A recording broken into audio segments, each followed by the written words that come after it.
Nagabultani.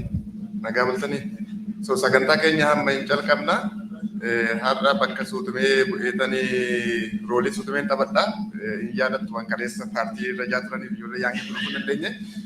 Good morning to all again. Thank you for coming this morning for the third day of the Oromo Studies Association Annual Conference of 2024. Now we'll go to the sixth panel of the conference.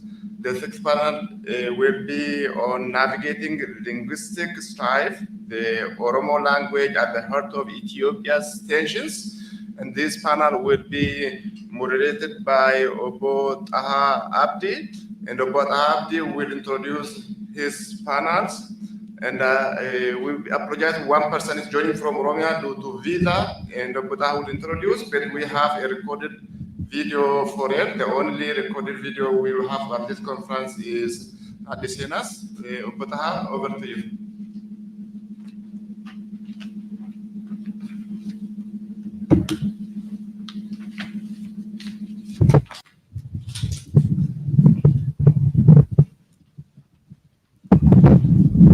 Okay, good morning, everybody. Ganamagari. The theme of this session is navigating linguistic strife, the Oromo language at the heart of Ethiopia's tensions. It's a very important subject. We'll have three speakers I'm pleased to introduce. The first one is Adesena Gomfatulu, who could not be with us physically because of the visa problem, as mentioned by our colleague Kabe. And she will be online, she could not be online, so we'll be following her by video.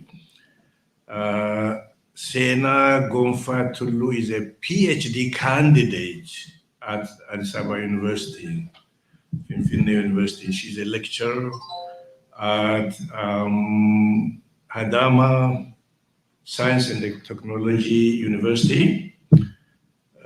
Prior to that, she went to elementary school in Jimma first. Then she went to Socorro, Seto Samaro, and Socorro Elementary School. I think that's 6th to 8th grade. High school in Garasuduki, the Just Garasuduki School in Waliso. She studied in Jimma University, graduated with a Bachelor of Linguistic language. And she became graduate assistant at the Jimma University. Now, as I said, a lecturer in Adama University. I think with that, we go to the presentation.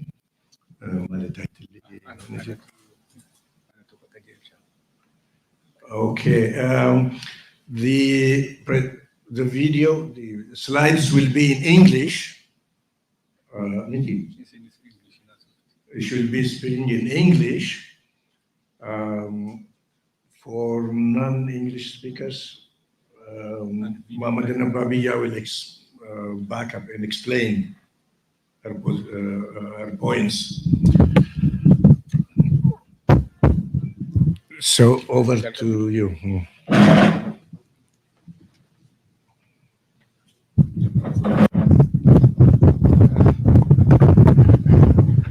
Thank you very much. I was given a task to chop 29 minutes of video to 15 or 16. Be with me. She's giving some examples, like 2, 3. I pick one, the rest, you can read it in the slide. I try to manage the time. bear with me. Thank you.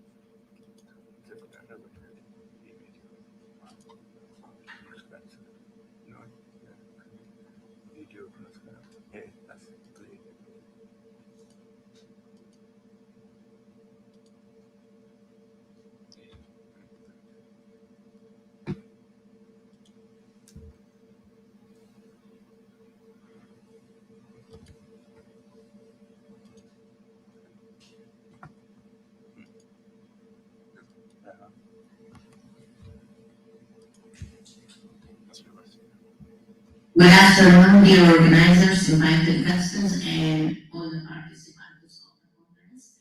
I am Sina Kofa, editor at the Science and Technology University and a PhD candidate at Ethiopia University. Hello, welcome to the conference, and I would like to move forward to the conference.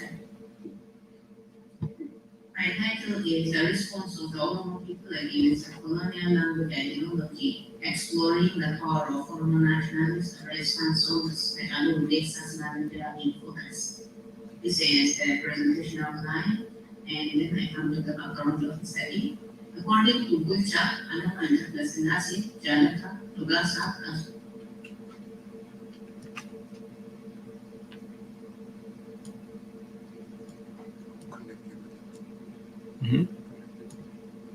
the approach where the ideology was imposed on regimes in Ethiopia that has one religion and one culture. It is this ideology that initially banned speaking of Oromo, writing, or listening in any format. Counter ideology and relentless resistance led to one regime's acceptance of the writing of the language, though in an inconvenient split.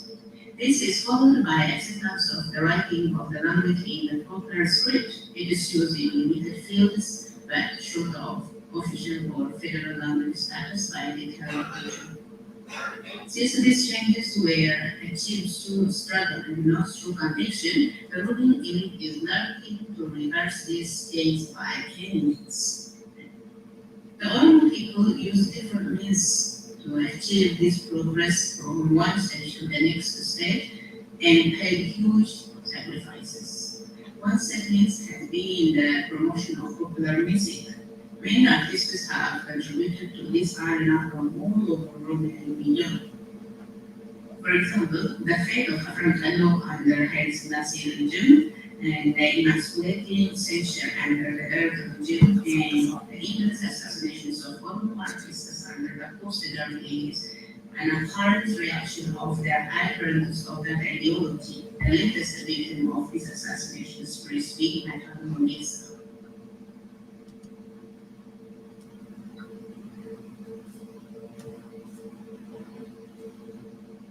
To answer the following major research questions. What are the major contents of a language as resistance from Malibra? What kind of language techniques and groups send message to district and resistance leaders? What are its significations towards the development of the society? Methodology of the method of data collection. After setting the song together,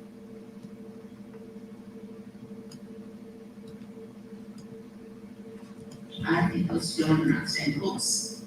Regarding the procedure of data analysis, the selected song lyrics were transcribed and categorized into stanzas, contextually translated from Oromo to English, described, interpreted, and the method of data analysis is textual analysis of a data as a song. With this, we come to the results of our study. The following are the major contents and implications if inferred from the lyric after applying the 3 stages of CA. The first one is effective diction.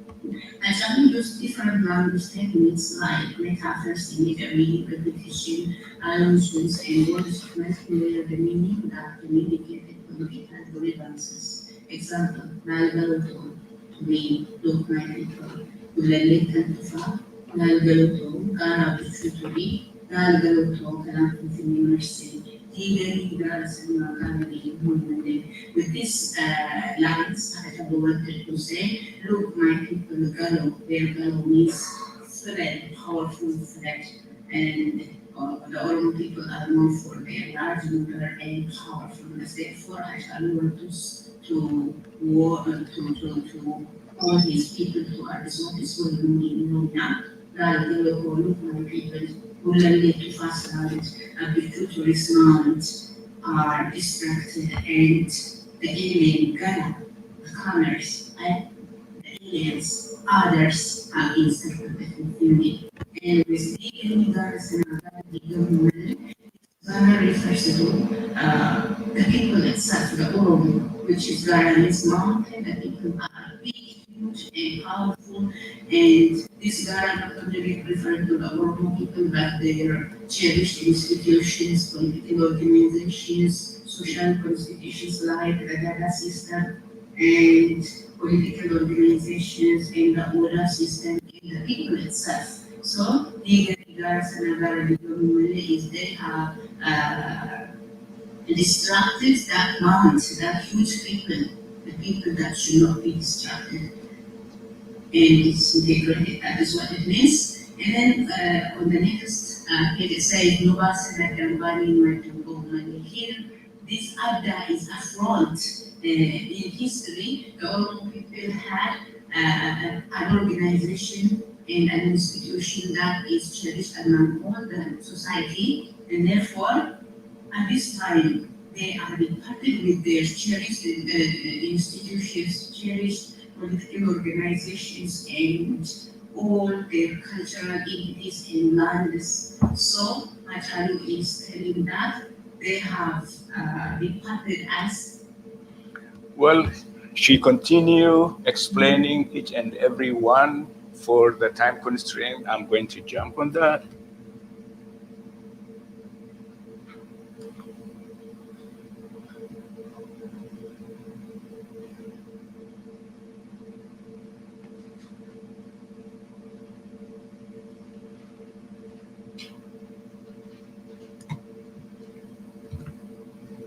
Which is full of selective techniques.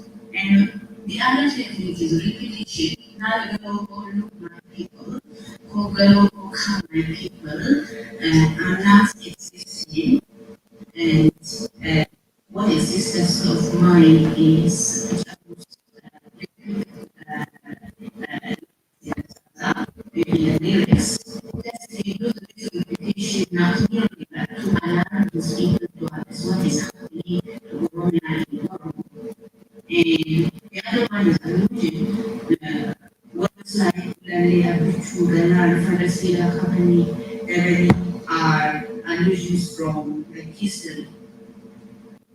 And then also for Brown's usage of words, he used words in a familiar way to call extra attention. For example, the way mercy is used in our say, then there are three vowel X in mercy and three vowel E in say, and the other one is the Arabic itself is scattered with hyphen into three syllables. And as to myself understanding, this is symbolic to our disintegration, the disintegration of our people's unity. And the next one that Habib said is after three dots, there are three exclamation marks which are not common in Oromo graphology. So these are the different way of graphological representation of the word mercy in sentence and Ganali and the disintegrated Oromo. It's like the word is divided into three with the hyphen, and it's again said it's long, departed from each other for longer time. So all this word selection of Ashalu is purposeful that our land has been encircled by the alien long ago, and we are not yet united, and we are departed from each other, departed from our culture, departed from our cherished institutions and organizations. So these are the messages of all the design that Rajab is telling our people and demanding them to unite and get back to their former organizations and institutions like Rajab and the like. The lyrics in Islam relationship. The lyric raises love relationship, which is a normal process, but it is no more possible for the Oromo youngsters in their particular social political condition due to the political condition they are in. So as I says, look, the line of mine had it before our strangers of love, before the strangers of our love, we should not be departed. Look, their departure, their exile, their imprisonment is all forced and is motivated departure by the other part, by the alien, by the counter that forces their departure. So I will use the cover of that relationship with Galani to call the North Oromo people Galani, the powerful like a sea, to the unfair land grab and the hidden master plan agenda of that time. He said, come and look, your land is being encircled, your people are being evicted from their ancestral land, and your youngsters are being enjailed and they are put to exile. Please come and look. Is the message of the lyrics in the love relationship. The hidden message communicates the displacement of many former Oromo clans like Bulani, Galan, and Abichu from their ancestral land by the newcomers who becomes Gala, the comer, the other, the alien. This is one aspect of what Philip Lowe and Woodard stated as exploitation of injustice and dominance is regarded to the social power relationship. That is what Rajab gives his lyrics. And there are also terminologies of resistance of all lines of Rajab's lyrics is of resistance, but some are just like this. Few lines of the lyrics from many that involved in the resistance, for example, my people, I will take refuge under your neck, and Kogalani Kidia, Koralanda Kili, Romaki Letanesa. Ajab is saying this is the terrible is happening to Oromo and Oromia, and my people are silent, my people are just ignorant. And I'm tired of the silence, I'm tired of the ignorance, I'm tired of the chill of this time.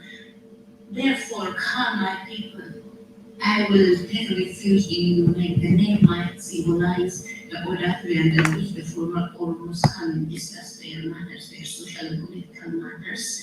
And this name that might also show that the Galma Gada Oromo, the Gada institution, and the Sinke institution where such matters are discussed. And this name under which he takes refuge might be one umbrella political organization which might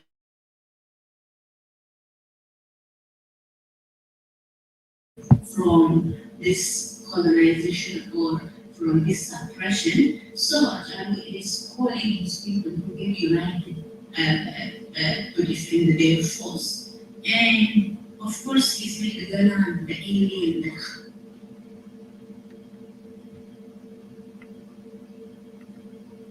and there are also terminologies that we have as Oromo history. For example, Mulele, Abichu, Galan, Abichu, Turismo, Sida, Kafani, Ereli, and Surah's forces are allusions from Oromo past, implying that the Oromo were are being displaced by the newcomers. And among our senses, the lyrics help us the remembrance of the Oromo past.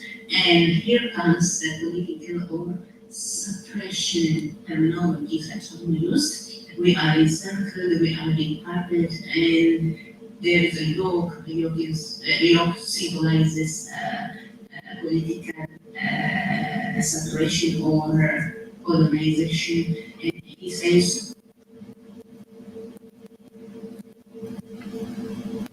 or the colonizer, the suppressor,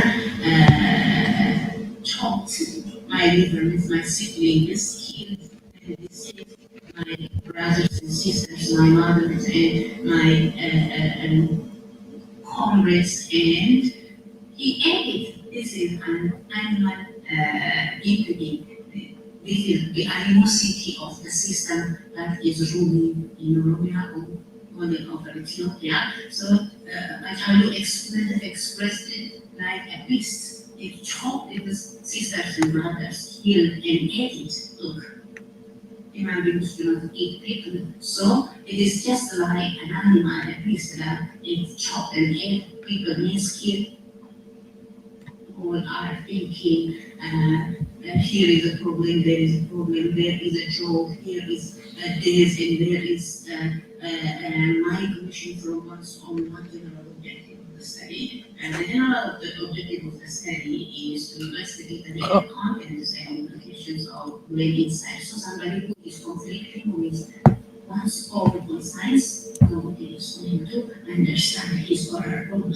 And the other hidden message is that no one observes and understands the inflammation of one who's ruling Oromo, so there is no problem for others. But inside us, we are not united. We are conflicting with each other. And the Oromo are conflicting with the Oromo, they are killing each other. So, Kara is somebody of Oromia is brother and sister. One who is your sister and brother, your family member. So, if your family member is conflicting with you, if your own people are conflicting with you, who knows that? Who knows your problem? That is what he means. Nobody knows your explanation. Nobody knows your problem. That is what the child means. So this will just come like, if we are conflicting with each other, if we are killing each other, nobody understands this own problem. So let us come unite and stand together with his people. And when he says Fantasida Kafani Spida the Belief Suri, Fantasida the Kafani, Sida the Belief Suri, then he's saying that there is a statue that doesn't represent our people, so cover that one or remove that one and erect a new statue for Beverly and decorate it in somewhere in Oromo or Finland. Yeah, that is the message he wanted to tell us. And the cultural disintegration is also indicated in the lyrics of Aslan. It was graphic cultural practices like keeping the cattle in the barn, clearing trees, destructing mountains, as opposed to the eco-friendly culture of the Oromo. This strange mountain forces that are mentioned in the song where they indicate the eco-friendly Oromo culture. With this, I come to the conclusion, based on the analysis, it is concluded that the major problems of the lyrics are love relationship, which is no more possible for the Oromoians due to the socio-political condition, and the Oromo's eco-friendly human nature relationship is also there, and resistance, history, political suppression, bravery, cultural disintegration. The resistance song is predominantly composed through carefully selected language techniques like metaphors, imagery, allusion, repetition, ellipsis, and word softness, layered meanings that enables the singer to communicate his social-political grievances. Almost all fields of life is like other genres. It is good in the area of functionalism, including resistance, are given due attention and are incorporated in a curriculum of one school of social sciences to encourage the spreads of scientific investigation. And the national listeners for the resistance singers who outcry about their country and people ought to be encouraged. Similar references and rest in peace on legendary artists actually they some to be encouraged. Similar to other artists like concerning stakeholders in NGOs and NGOs. Here are the references from the Linguistic and Linguistics hyperlinked. There is campaign or Abla and rest in peace on legendary artists.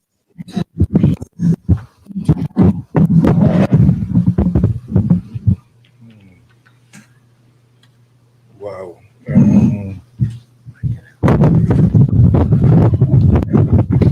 Okay, our thanks to our first presenter, Sena Gomfatulu.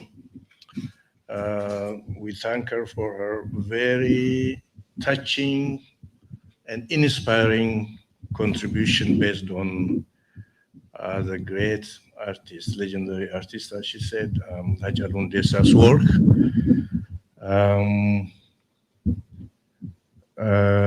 Seenaan hojii Haacaaluu irratti hundooftee artistii guddaa dhaamsa isaatii fi yaada isaa irratti hundooftee kan dhiyeessiteef namuu warri dhaggeeffate akka irraa gammadeen abdannaa. Amma katti aanutti dabarra. Waan tokkoon na hafe Seenaan miseensa waltajjii qormaata qoraasuma afaan Oromootiis. Biyya keessaa fi namoota biyya ormaa jiruu fi biyya keessaatu waliin jaarmaa kana tolchee afaan Oromoo irratti hojjechaa jira. Isiin warra biyya keessaa kontribuut godhe keessaa akka taate akka beektanii fi bakka buutuudha warra biyyaatiif. The next speaker is Jalle Muhammad Amin Ababiya. The title is The Language Policies of Successive Regimes are the Source of Conflict, the Case of the Oromo Language. Daqiiqaa 15 qabanii miti sallachuu gaaffii fi deebiin booda daqiiqaa 5 akkasumaan jedhamu fakkaati. Amma Muhammad Amin ittiin dabarsa isaa dhageessan.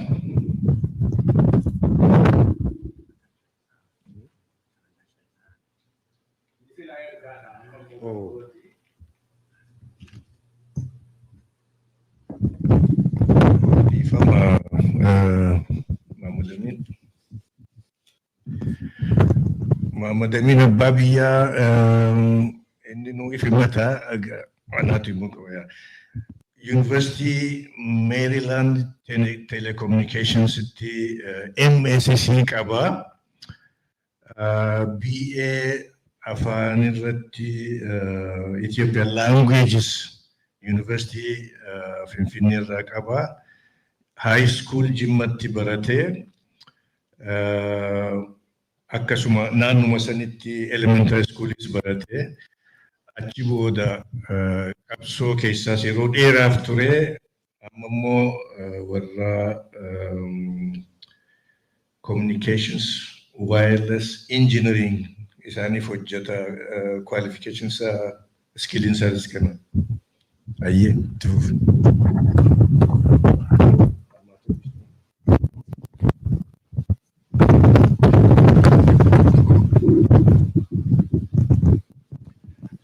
Yeah, come just to Fayada. Well, my presentation is in English, and since this is a Afan Oromo panel, I will be talking in Afan Oromo. Bear with me, and I apologize. Akkas irratti argitan dhugaa language policy yookiin imaammata afaanii mootummooleen Itoophiyaa darban hundi fayyadamaa turan akkamitti Oromoodhaa ta'ee Oromoo miidhee Oromoo irratti maal dhufee kan jedhu. Hedduu isaa immoo kitaaba hedduu jiraa kan kanarratti barreeffame. Nu osoo hin taane ormi waan kanarratti maal jedha kan jedhuuf quotationin asirratti jiru hedduun isaa orma agarsiisuu fi kanaaf akkuma kaleessas dheengaddas kanaan duras jedhamaa ture Oromiyaa gabroomsuun kan inni barbaadame qabeenyaa isaa waa hunda isaa jalaa fudhachuu fi Minilik irraa kaasee Haile Sillaaseenis sanumatti fufee Dargiis hadhas yoo laaltanii jettan akkamitti Oromoo gadi qabnee qabeenyaa Oromoo kana fuunaa. Kanarraan immoo yoo Oromoon dammaquun immoo maaliin nufa barumsaan yoo baratee waa guddaa waan fiduu danda'uuf barumsa isaarratti akkam ta'aa yookiin kara keenyatti galuu qaba yookiin immoo waatuun beekiin hafuu qaba kan jedhuun imaammata akkasiitiin egaa kan hammadhaatti mootummaan biyyootii sanaa jedhaa ture. Akkas irratti ilaaltan namootiin adda addaa waan kana bifa garagaraatiin jecha adda addaa jedhaniiru waan yeroo hin jirreef keessan deebi'u.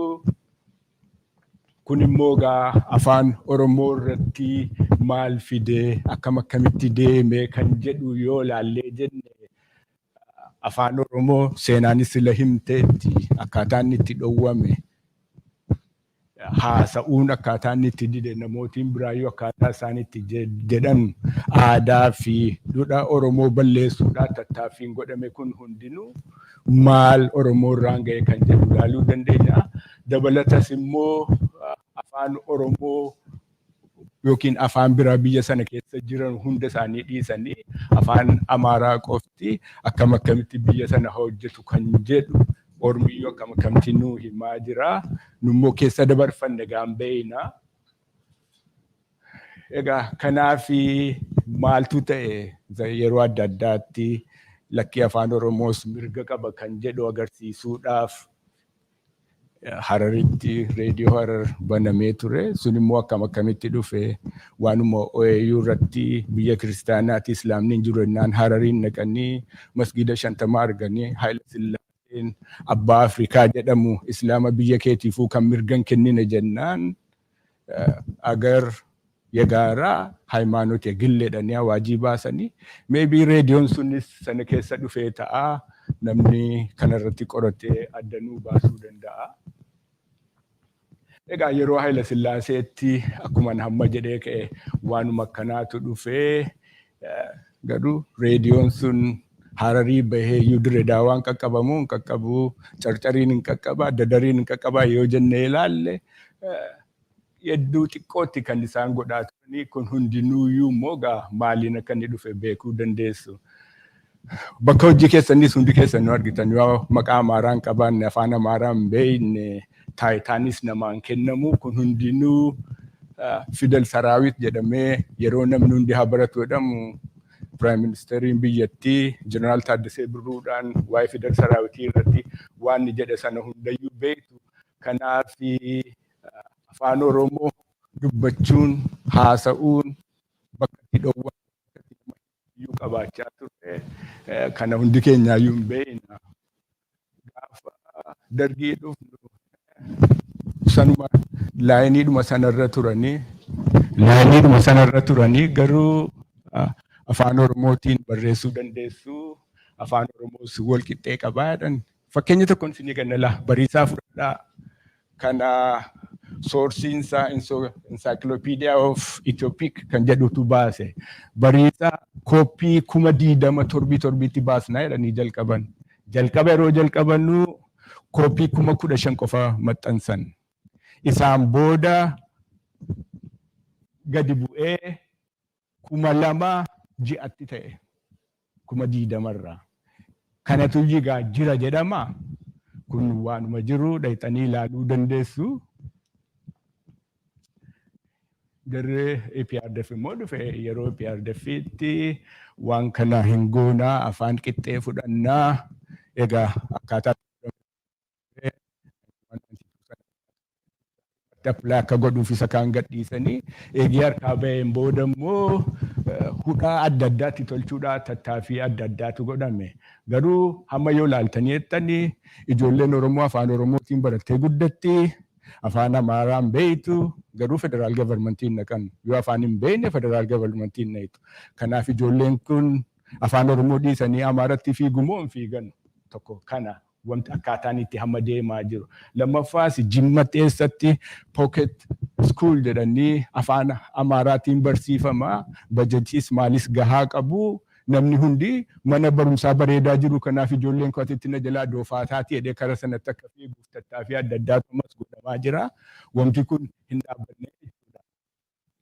Egaa waan kana kam akkamitti ilaalama eessatti maaltu ta'e yoo jedhame waanuma ammarra deebine kana hundi isaaniitu akkamitti waan kanatti fayyadamaaru wanti kun jijjiirama akkamitti tuun horatiinas ga'e kan jedhu agarsiisuu fi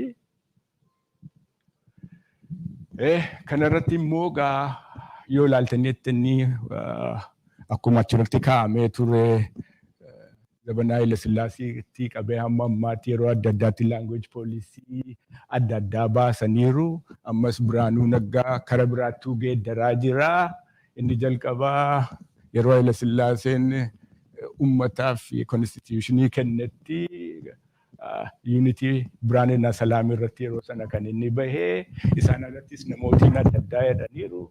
Hadda immoo kan nu dhagahaa jirru yuunivarsiitiidhaa eebbifamuudhaafuu Timirti Ministeeriin qormaata baasee nama 100,000 keessaa 90,000 kan kufaa jirutu odeeffamaa jira.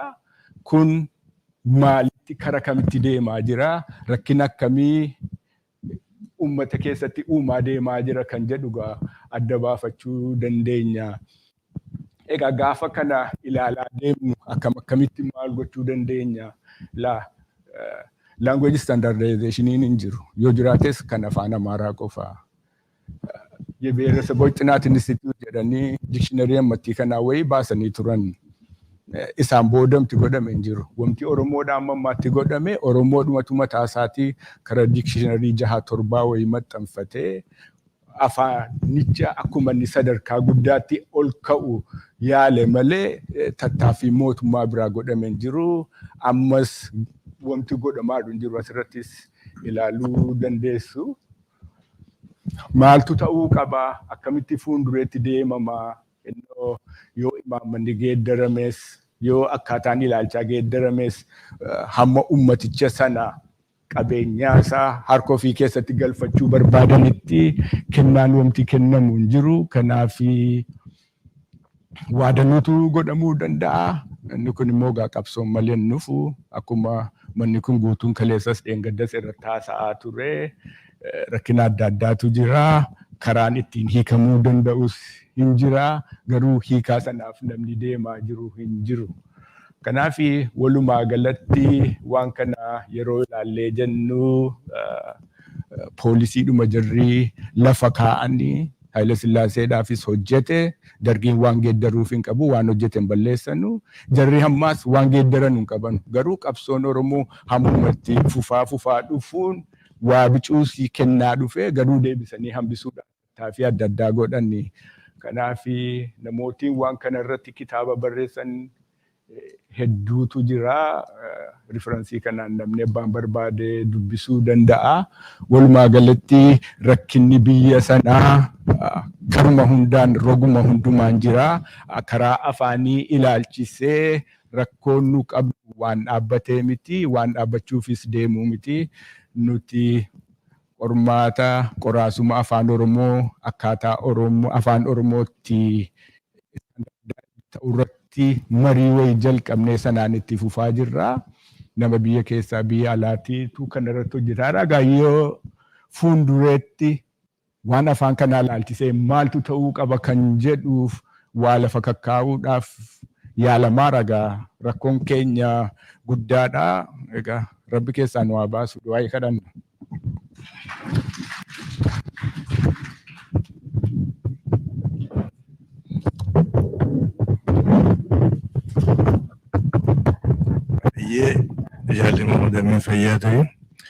Thank you very much for your interesting contribution. The next speaker will be our colleague Tamam Yusuf. Tamam comes from the University of Manitoba in Canada now. He's a graduate student at the Faculty of Education. He has a master's degree in linguistics from New York University, again in Canada. Another master's degree in economics, Dalhousie University, Canada. And BA in economics, American University in Egypt. More than that, he's an Oromo language enthusiast. So his title will be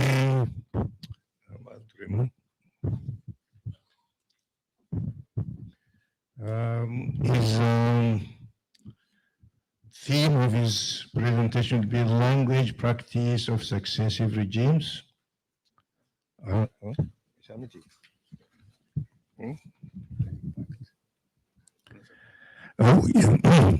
The impact of the language policy in Ethiopia on the Oromo language. Over to him now.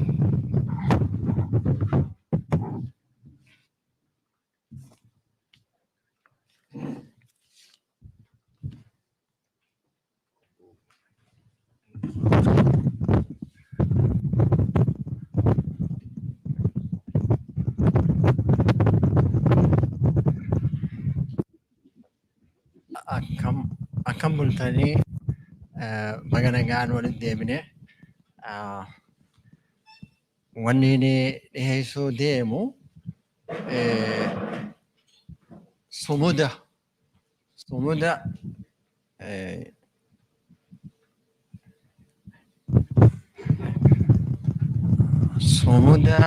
imaammanni afaanii Itoophiyaadha. Afaan Oromoo irratti dhiyeesse kan jedhu irraayin fakkeenyuma tokko fuudhee dhiyeessuu barbaada.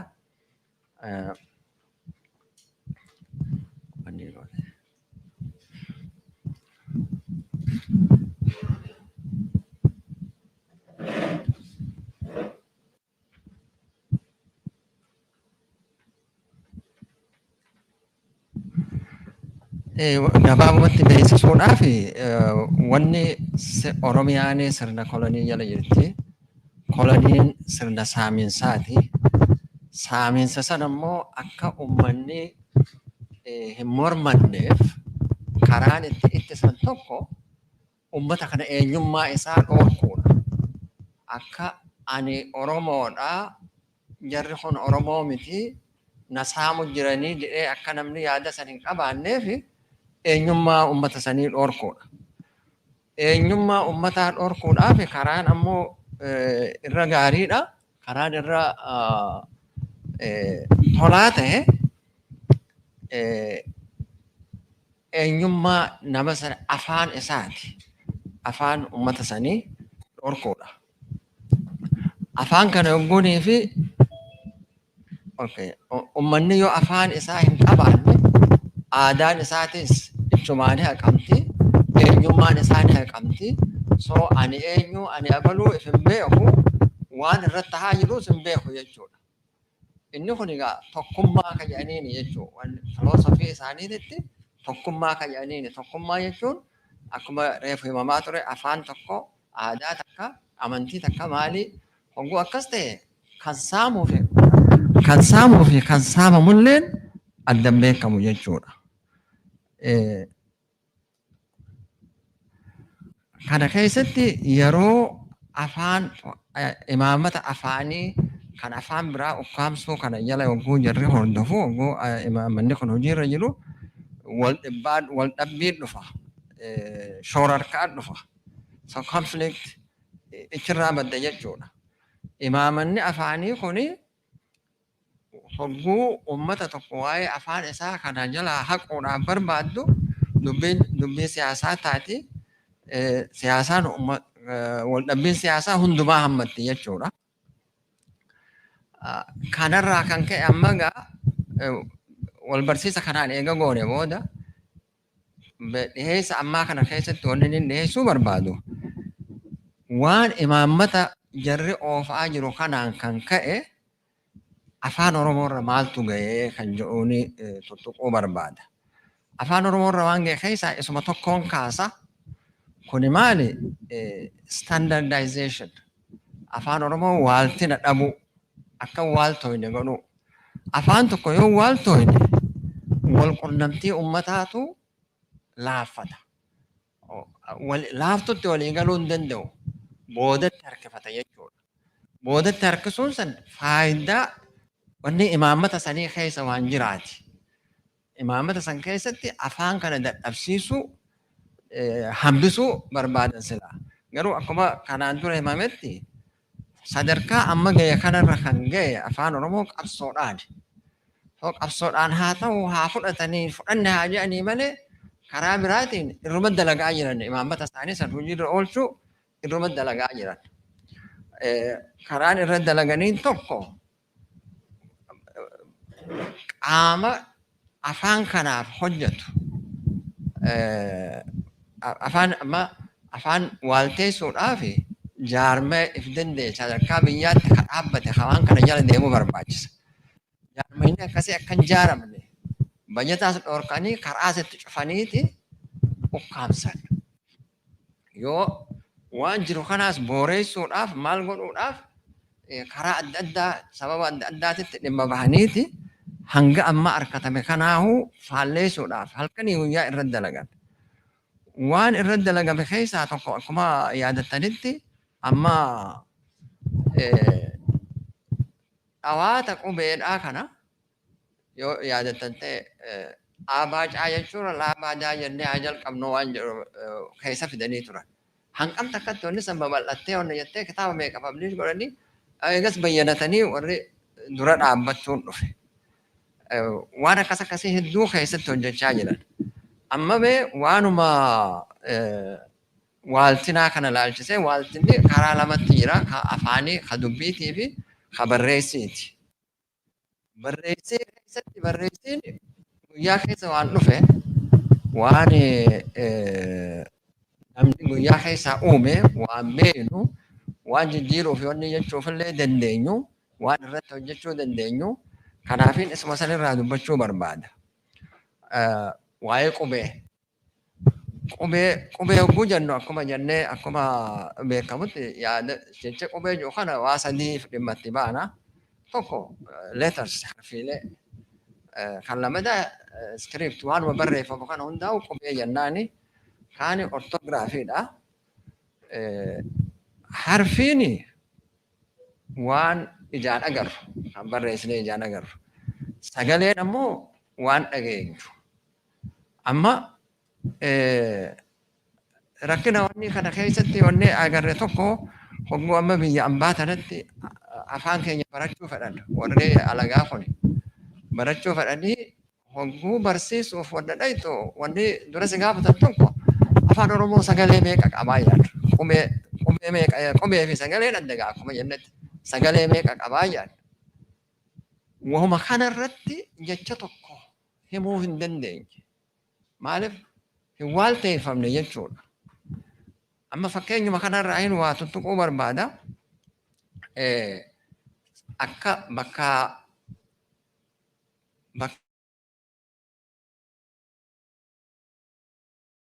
afaan Oromoo sagalee meeqa qabaa jedhanii yogguu gaafatan warri biyya keessaa maal jedhanii himan. Warri alaa maal jedhanii himan. Warri alagaa ka qorate maal jedhanii himan. Jarri kun hundi wanni adda addaa qaba. Deebisaa adda addaa qaba. Amma deebisaa warra biyyaa amma dhaabbataan irratti ittiin hojjetamaa jiru Ethiopian People's Language Academy kan jedhamu gaafa dargii qormaata godhame tokko qubee saabaatiin kan godhame deebisanii qubee Oromootitti deebisaniiti wanni sana kaayan. Amma akkuma agartanitti asirratti sagalee meeqa qaba jedhanii kaayani. Sagalee 27 consonants. vaawul shanii wajjin. Koonsonantii 27 akkatti godhani P sagalee Oromooti jedhaniitti hidhanii V sagalee Oromooti jedhaniitti hidhanii Tsaa sagalee Oromooti jedhaniitti hidhanii Zaallee itti hidhanii garuu kan irraa hambisanii jira. Amma sagalee Haa jettu irraa hambisanii sagalee A glottal stop jedhaniini isii san irraa hambisan. Akka kanatti meeqa jedhan 27 godhan jechuudha. Egaa ilaala gamma kan warra biraa laal warri deebisaa warri biraa kan sagalee meeqa qaba afaan Oromoo kan jiruuf. Kitaaba diimaa keessaa afaan Oromoo kan adda bilisummaa Oromoo baase 91 kan baase keessatti 23 kaayan. 23 akkatti ta'e lama irraa hambisanii sagalee afaan Oromoo keessa dhageenyu keessa lama irraa hambisanii haa fi za irraa hambisan jechuudha. Sheekh Muhammad Rashaad qubee wanni uumuu keessatti qooda inni qabu namoonni beeka. Inni 29 kanne. 29 kana keessa A jira, Haa jira, Tsaallee jira, Paa jira, Vaa jira. Itti fufa. Profeesar Xilaahun Gamtaa, Profeesar Kiyya Kaafaanii inni gaafa kaayu meeqa kaaye 1995tti kan katabe 26 kaaye. Kana keessatti P fi V itti hidhee ammoo A fi Haa irraa hambise. Hanqamta akka adda faffagoo jiran akkuma hubattanii fi kana hunda agarsiisaa jira. Fakkeenya kana hunda. Haan Dr. Absamadi. Dr. Absamad biyya keessatti kitaaba seerluga afaan Oromoo jedhee barreessee ture. Innillee 26 kaaye. Kana keessa ammoo sagalee Haa jettu irraa hir'ise. Amma warra biyya alaatitti baana hirmaata dubbii afaan Oromoo seenaa isaanii beektanii waa'ee qubee Oromoo irratti warra dura yaada qubee laatiniin akka barreessinu yaada dhiheesse keessaa jarri kun actually wanni kun biyya keessatti qophaa'e garuu kan maxxanfame alatti namni hedduun Haayilee Fidaatiitu qopheesse dubbiin isaa miti. Warra biyya keessaa qopheessee inni maxxansiisuu fi hiruu irratti qooda fudhatee jira ta'a. Isaan 30 godhan. Sagalee afaan Oromoo 30 godhan. Paa, Vaa, Haa, Tsaa, Zhaa faatti hidhan. Kana keessaa amma kana ilaalaa 30 amma kuni. Inni biraa obbo Abiyyuu Galataa biyya alaatitti kitaaba barreessee ture. Inni 23 godhe. A irraa hambisee, Haa irraa hambisee, Paa, Vaa, Zaa jara kanallee irraa hambisee 23 godhe. Amma lakkoofsa qofa irraa hin himu jira malee waan dhawaataatii fi waan kaanii dubbachaa hin jiru beeka. Amma obbo Ibsaa Guutamaa ammoo 27 godhe. Jara Paa, Vaa, Zhaa faatti hidhee A fi Haa irraa hambise. Obbo Mahdi Hamid Muudeetis akkasuma warra hir'isee Abbaa Urjii Haan amma warra alagaatitti deebina. Warri alagaa sagalee meeqa wanni Oromootiif kanneen hayyootti deebina. Tuscheek Brothers warri dura afaan Oromoo sagalee qubee laatiniitiin barreessee wanni irraa mul'atu tokko isaanii isaan bara 1845tti katabanii 24 kaayanii A, Zaa, Paa, Vaa irraa hambisanii ammoo itti hidhanii jiran. Haan warri alaama katabe Hodgson Walker 1922tti kataban isaan 25 godhanii A fi Haa irraa hambisanii Paa Baa wanni kata'e tokko godhanii Haa itti hidhanii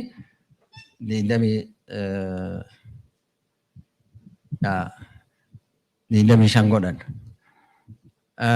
Moreno hedduu beekamaadha. Wanni afaan Oromoo wanna godhu irratti 1939tti Xaaliyaaniidha. Inni 28 kaa'e. A, fa, va itti ida'e haa irraa hambise. Akkasuma Cheerolliin 28 kaa'e. Akkasuma Anjeebiskiin 26 kaa'e. Inni zaa irraa hambise. Warra alaa keessaa ammallee kan biraa Yooret 1992 nama Ispeenii Katalaan biyya tanatti qormaata goote isiin 25 goote haa itti idaate zaa ammoo irraa buufte. 25 itti dhaabde. Clemens isinis nama biyya tanatti godhe Minnesotatti dalayde actually 25 goote haa itti idaate zaa ammoo irraa buufte. Booda kanii irra complete tahee kaniin arge Owens, Jonathan Owens inni 26 kaa'e. So waa'ee haa fi kaa kana akka gaariitti nama ibsa keessaa tokko. Alofoon jedhanii haa fi kaan bakkatti ol jijjiiruu qaba. Isa akkasitti kaa'e. Wanni guddaan amma asirraa jechuu barbaadu dhumarratti waan akkanaa kana fa'aa irratti hojjechuu ni dandeenya. Jaarmanni keenya qormaataa fi qoraasuma afaan Oromoo waltajjii qormaataa fi qoraasuma afaan Oromoo waan akkanaa kana irratti hojjenna jenneeti dhaabbanne. Amma wanni kaa'ima amma lafaa ka'e bara sadeessaa keessa jirra. Garuu OSA keessatti waan keessattuu waa'ee walteessoo afaan Oromoo irratti waa hedduu dalagamuu danda'a.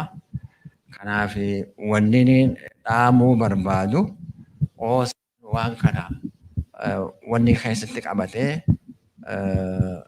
ajandaa isaa keessatti qabatee akkaataa qormaanni afaan Oromoo walitti dhaabbachiisaan itti fufurratti yoo hojjete waan akkanaa discrepancy wal dhadhaba akkanaa kana fa'aa irratti hojjechuu dandeenya. Kanumaan dhaamuu barbaada. Waan dhaggeeffatanii fi galatooma.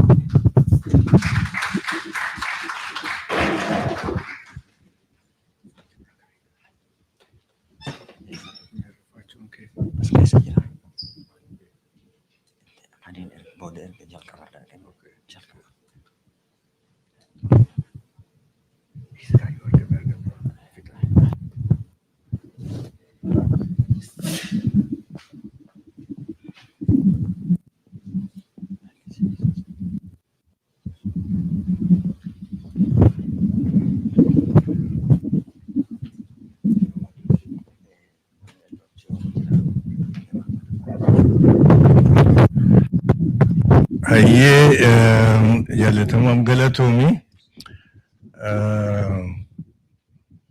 contribution bareedaadha dhiyeessite. Hayyee audiensiif kaniin dhaamu approachii namoonni garagaraa afaan Oromoo barreessuuf duukaa bu'anii ka dhiyeesse warri kana dura afaan Oromootti hin hojjetin akkas hin sodaanne walumatti haasawanii qajeelchuu malee akka afaan hiyyeessa ta'e akka abbaan qabne fakkaate walteessuma odoo steetii Oromiyaa dhimma kanatti fardeeffattu jiraatte salphatti riizoolvi ta'uu danda'a. Kanaaf hin sodaatinaa jechuu barbaadeeti approachuma adda addaati salphatti keessaa ba'uu danda'ama. Akka jiruttuu nama rakkisee hin beeku. Yoo gaaffii fi gaaffiin jiraatte jarri as jiru deebisuuf qophiidha. Gabaabsitanii gaaffii yoo dhiyeessitan itti aansee warra kana qopheessi kaniin gaafadhu. Dhaamsa gabaabaan qabaanis waan jarri dhiyeessirratti dhumarratti. Hayyee eenyu dura harka baase ka walakka nama sadeenirraa.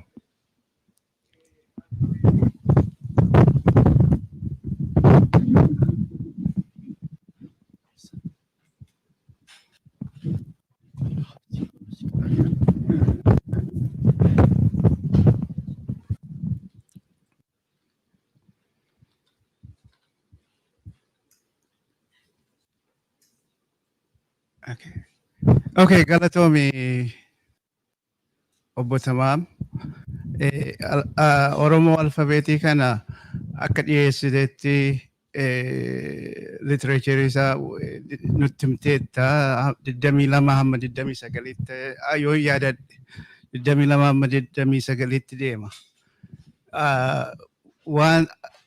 Wanta kana walitti fiduudhaaf standardaayizii gochuudhaaf yaada qabda, wanta yaada suggestii gootu qabda.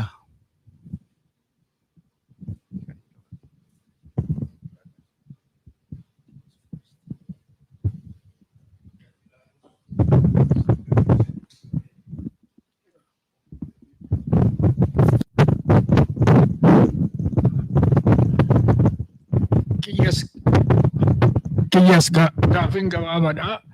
I like to thank you, all three of you. It was very informative. I learned a lot. If you remember on Friday, when I presented my paper, I said, I'm sick and tired of the word Gavi. Afaan Oromo akka afaan federala akka ta'u gaafannee jira jedhe. Many Oromo political leaders use that word. I hate to hear that thing. And then I'm from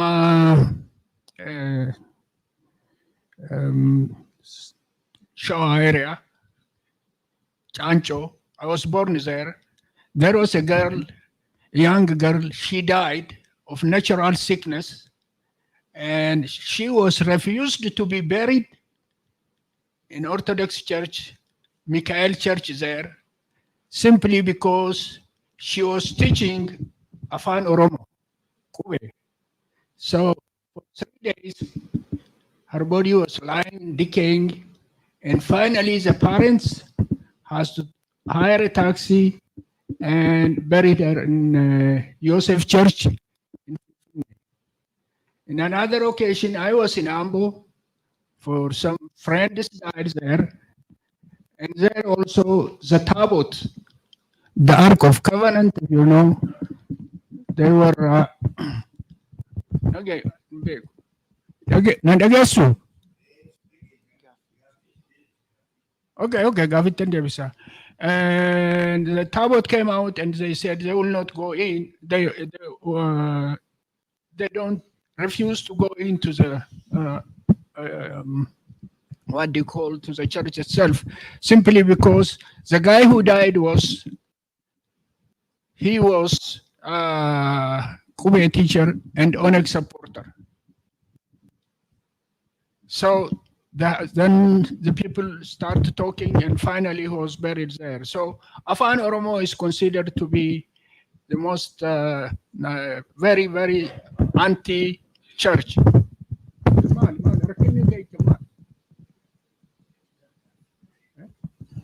Okay, Gafi. It's also a comment. Gafi is also part of the comment. I mean, this shows how we have been, Afaan Oromo has been degraded and abomination in religious terms in Ethiopia. So I don't know how we can overcome this. I'm just telling you how difficult it is. I'm giving you a comment. It's not a question. I'm finished. Thank you.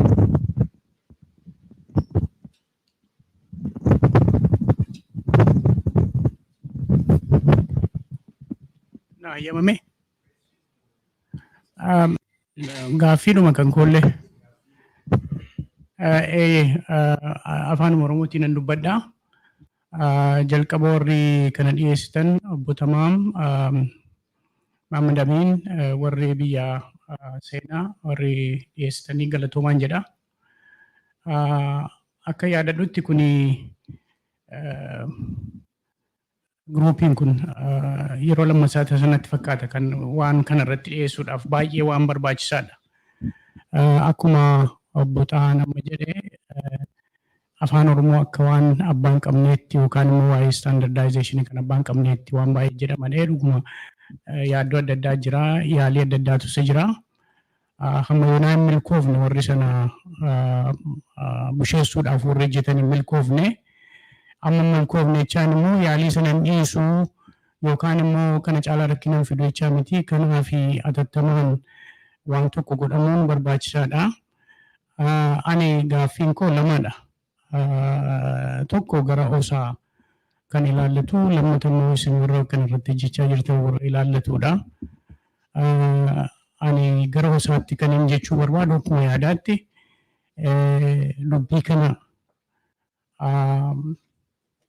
dhimma cimaa ta'uusaa fudhannee yoo danda'ames immoo abbaan fedhe iyyuu fudhachuu baate abbaa itti taanee qorannoo isaa irratti jechuu kooti. Responsibility fudhannee isin warra kana hojjetaa jiruuf gargaarsa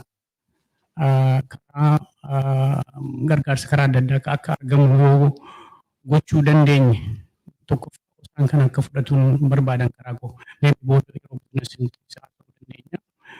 Yoo OSAan kana fudhatee isin immoo karaa qormaata isaa karaa hojii kana itti cimsitanii hojjettanii atattamatti waa'een Oromo language standardization kun akka dubbiin isaa itti fufu akka xumuramu gochuudhaa fi dandeettii isaa qabdu namas daddabalachuu hin dandeessu. Yoo kana OSAan immoo fudhatee at least waggaa waggaatti progress reportii maalirra akka geenye maal hojjetaa akka jirtan dhiyeessuudhaaf hin dandeessu. Hammam qophii qabdu han jedhu gaaffiin isinii qaba. Gara OSAatti yeroon galagaluu dubbii kana baay'ee dhimma guddaa ta'uusaa hubannee namni biraanis kanarratti waan baay'ee hojjechaa jiru fakkaatu. Privately maybe namni yaala hin jiru garuu kun privately wanta ta'uu duwwaa miti collective effort barbaachisaa. Kanaaf fudhachuudhaaf hammam qophii qabna. An karaa koo fudhachuun nu barbaachisan jedha. Qophii hammam qabna. Gargaarsa hammam laachuu fi dandeenya han jedhudha. Agar lamaanittu I think isa kan OSA maybe booda deebisna. Isin garuu karaa keessan maal jettu Muhammad Aminiif bootamaa yeroo lammaffaa jaa deebitanii dhiyeessan jechuudha. Galatoomaa.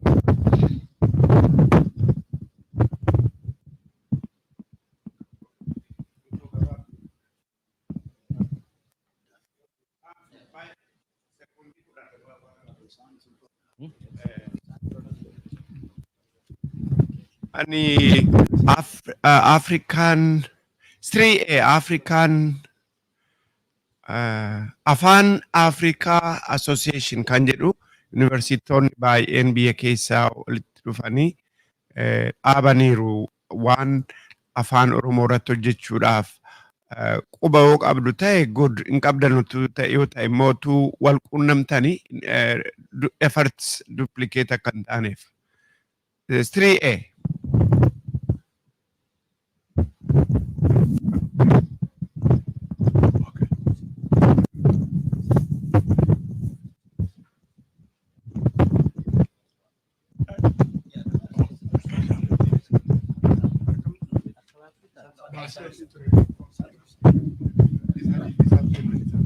Okay, nuuf galcha.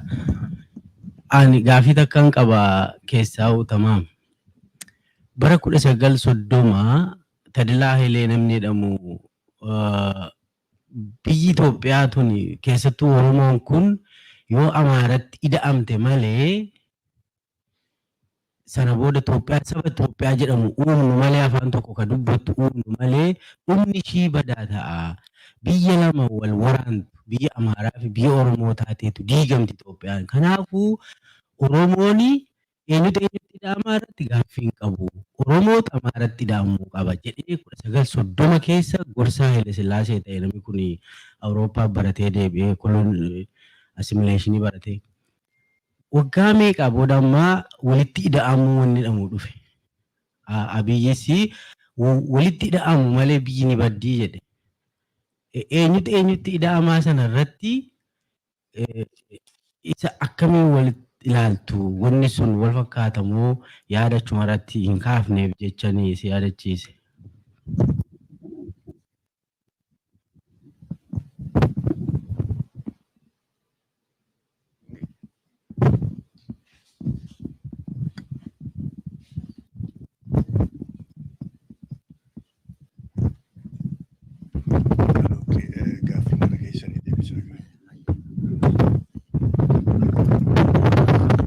Gaggabaabsumaaf silaa nama hedduudhaaf akka ga'uu barbaanna.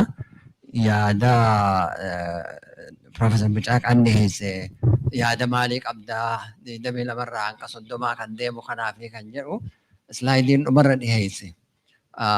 Profeesar Yoonatan Owens kan dhiyeesse sani isa complete na fakkaata. Akka laalutti hanga ammaa waa'ee linguistics baradhirraa fi waa'ee wanni oguun laalu isa complete 25 fi isa aloofoonii tokko ha kan jiru akka qabu kan kaa'e isa. Kanaaf isa sanirraa kaanee yoonii fi deemne gaarii natti fakkaata. Warra hedduutu qormaata godhee Profeesar Giorgio Bantii, Anjeeviskii jedhe kun hundinuu qormaata godhee kan irra guutuu ta'e kan Yoonatan Owens sanirraa kaane sanirratti yoo xiyyeeffanne gaarii natti fakkaata. Kan waa'ee jaarmee keenya ilaalchisee waan goonu dhabneeti tattaafannee achi ilaallee as ilaallee ifumaaf waan dandeenyu haa goonu jennee wal kakaafnee waan kana yaarre. Qormaataa fi qoraasuma afaan Oromoo waltajjii qormaataa fi qoraasuma afaan Oromoo jennee yaarre yaamicha godhaa baane. Yeroo hundaa yaamicha godhaa baane. Dr. Milkeessa illee gaaf tokko yaamicha goonee nu owwaate hedduu galatoomii jennaani. Linguistoota, joornaalistoota, barreessitoota, writers. Jarreen kana walitti finnee jarreen kanarraa walitti afeerree waa godhuu jalqabna jenne. So ammallee nuti bu'uureessarra jirraa namoonni waa gumaachuu danda'an. OSA yoo dhiife kana fudhate gaafannee dadhabneeti. Nuti itti makamnee qoreessan keessatti hojjechuu qophiidha. Yoo namni nuti ida'amuu fedhii qabu ta'es walitti dhufnee jaarmee ijaarree guddifachuu dandeenya. Kan 3A kan jee kan Profeesar Asfaw dhiyeessan hin beeknu walquma hin qabnu wanni warra biyyaa hedduu miseensa godhuu gaafannee tole jedhanii konnekshinii qaban gaa walitti wanni jechuu hin dandeenyu.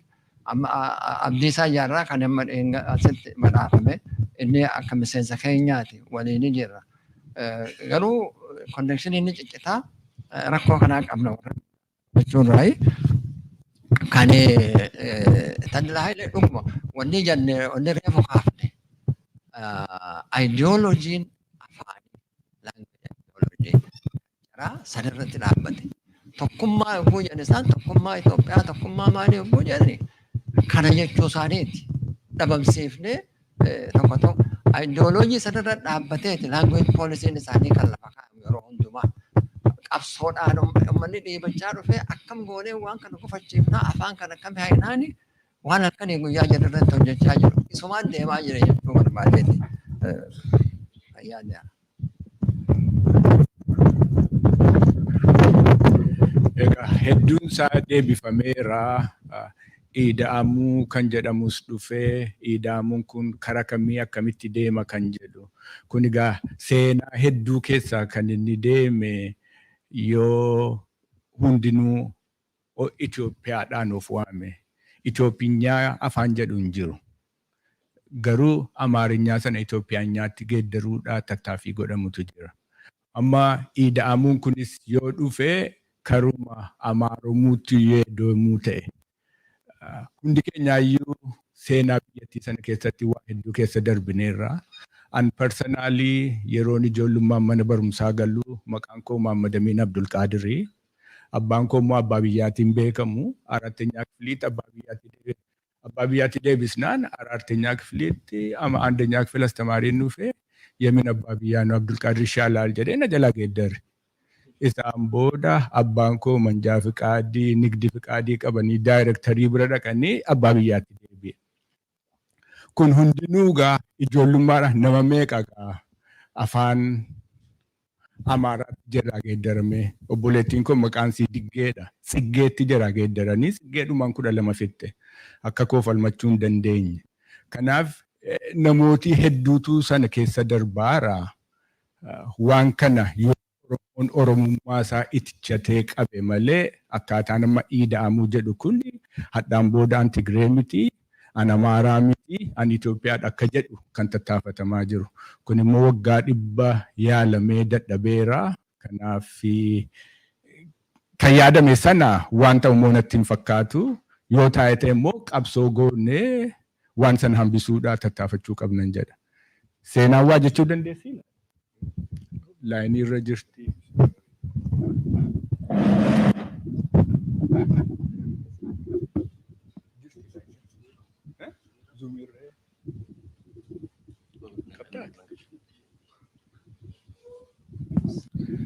Sanagaa waan afaanii sun an abbaa biyyaatiin waamamuu barbaadennaan embaasiin yaayaatis nigar baabbaa ta'ee deem jedhan. Ennaan egaa an Mahammad abbaan koo Amiin akaakaan koo abbaa biyyaa jedhee laasneemii abbaa biyyaa argadde.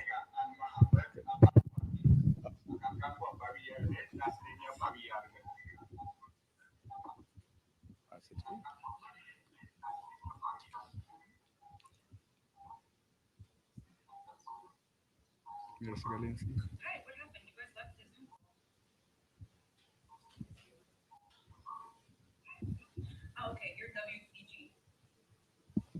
Oh, okay. I was just playing the case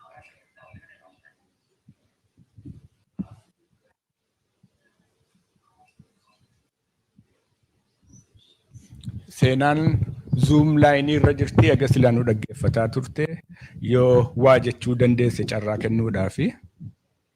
Seenaa nu dhageessaa?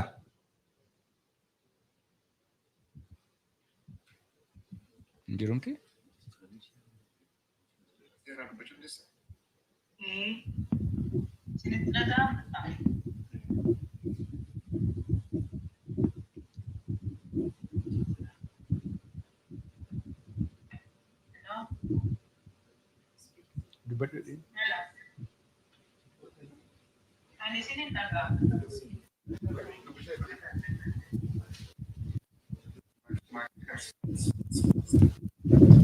Seenaa dubbadhu. Gaafii na gaafatan ilaallatu jira. Innaa gaafii gaafatan directly gurraa waan ta'eef natti nagaamne. Gaafii dhiyeessii koo ilaallatu jira. Aniif naa ibsa. Hin jiru komantiidhuma yoo kennite. Waan ati laayinii irra jirtuun seene kanaaf gaafiin gaafanne gaafiidhaafis immoo yeroo gahaan qabaanne miti.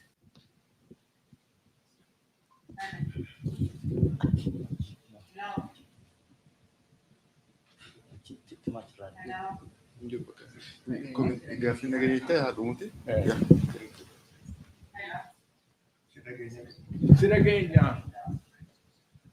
Sira keenya mana dubbisi gaa.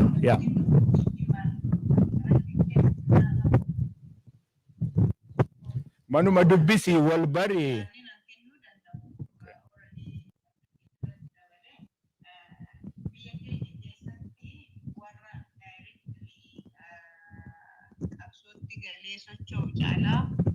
Dhagaamummaas kan qabu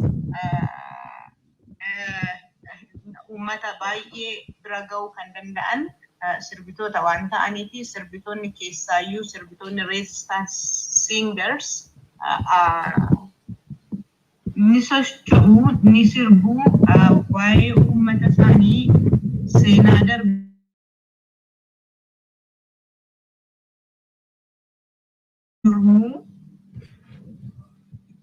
yoo tokkummaan dhabame tokkummaa labsuu yoo rakkoon jiraates yoo beelli jiraates isaantu dursee qaqqaba waan ta'eefi kan inni wanta kanarratti hojjechuu yaade ammallee hin turre osoo Hacaaluun lubbuudhaan jiru yaadaa ture waan kana qorannoo irratti deemsisuudhaaf maalan yaadaa ture kan baay'ee na gaddisiisu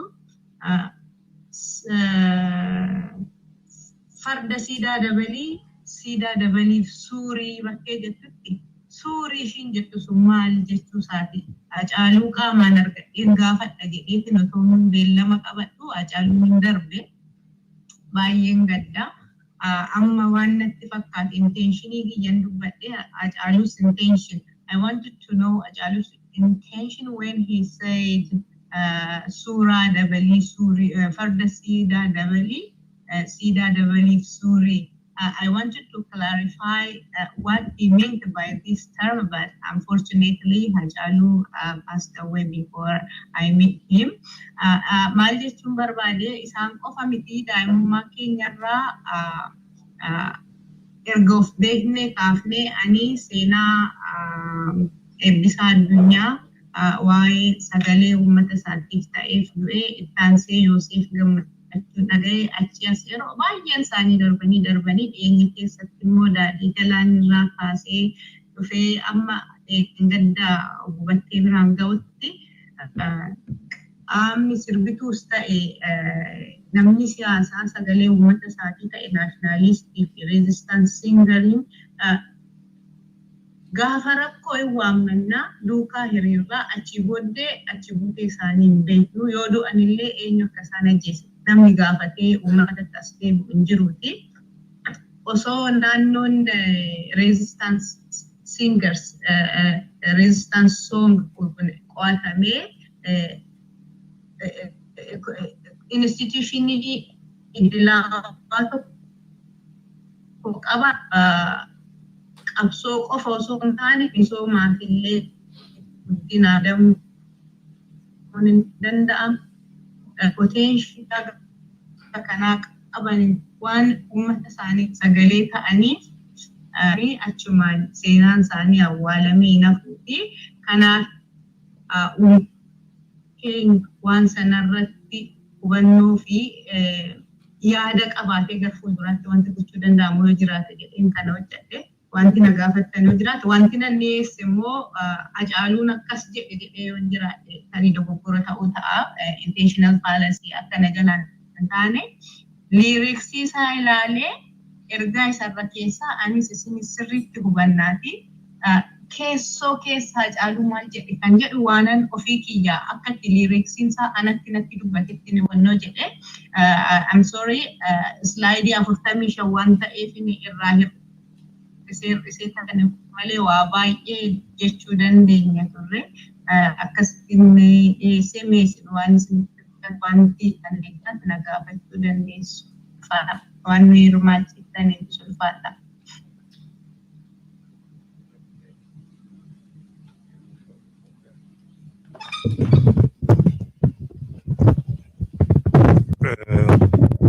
Yeroon teenya raawwatte fakkaatti dhaamsuma gabaabaa daqiiqaa tokko yoo arganne kan jechuu barbaadu. Qabxiin barbaachiftu hundi kaataniif fakkaata. Kaniin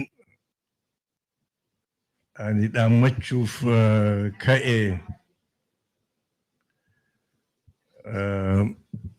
Dr. Milkeessaan kaasee dura akeekni filoosofiin impaayera Itoophiyaa Oromoo jijjiiruu akka ta'e namichi barruudhaan lafa kaa'e thesis Awurooppaatti barate 1920s keessatti fakkaata. Nama Terla Hayilee jedhan. Haile Sillaaseen Raastafarii ture gaafas. Nugus Tafarii ta'e.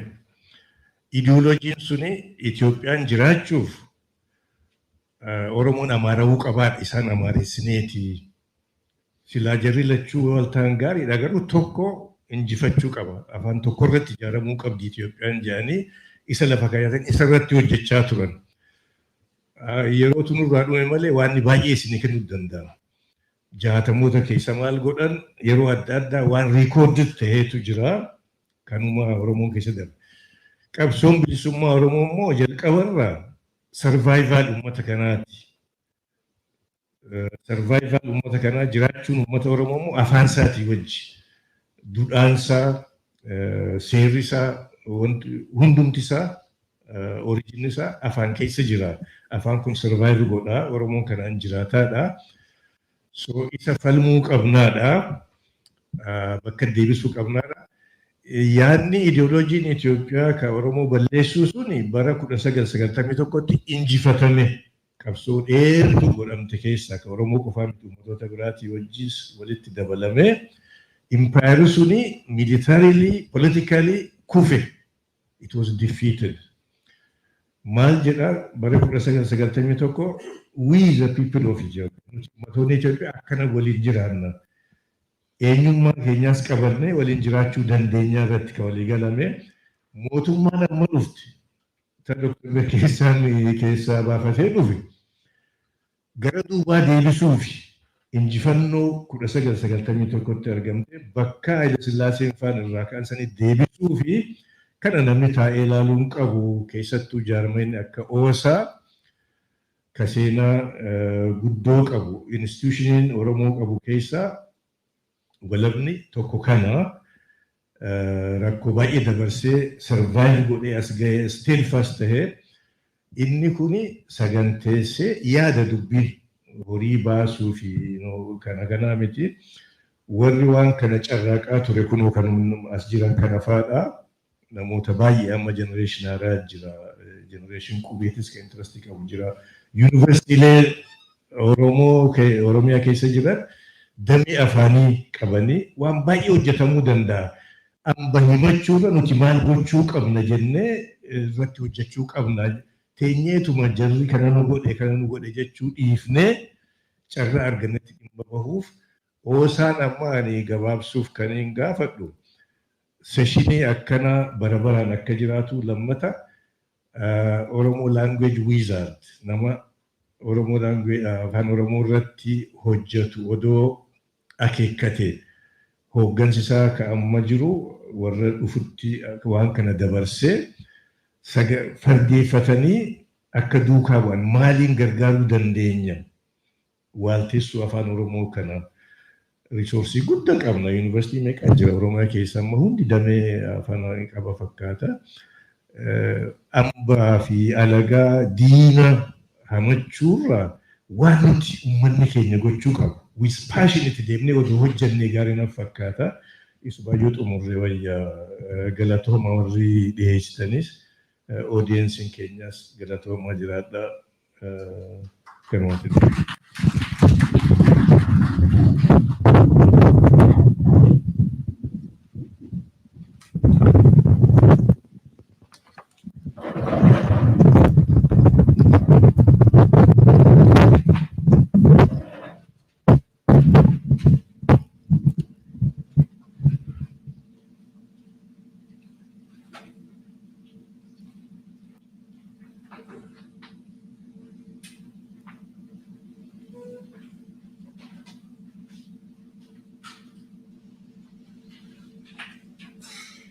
Thank you so much to those panelists and speakers.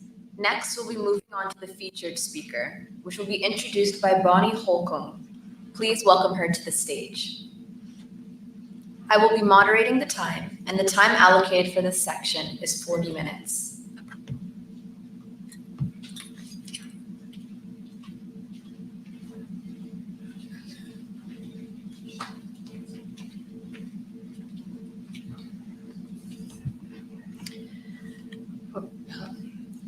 I'm checking the time to say whether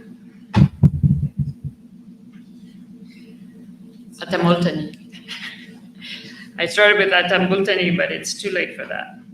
Thank you, Sutame, and thank you for being our face for convening for this conference. We really appreciate your presence here.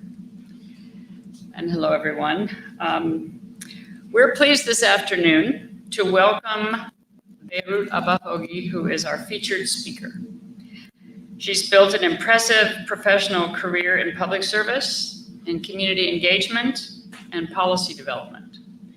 She holds a master's degree in advocacy and political leadership from Metropolitan State University here in St. Paul, Minnesota, and a bachelor's degree in law from Addis Ababa University. She has also served as a humanitarian aid worker with the UNHCR. Currently, in this important election year, Beirut is the operations director for Senator Amy Klobuchar's Senate campaign. She's been instrumental in driving key initiatives and ensuring smooth operations across all campaign activities.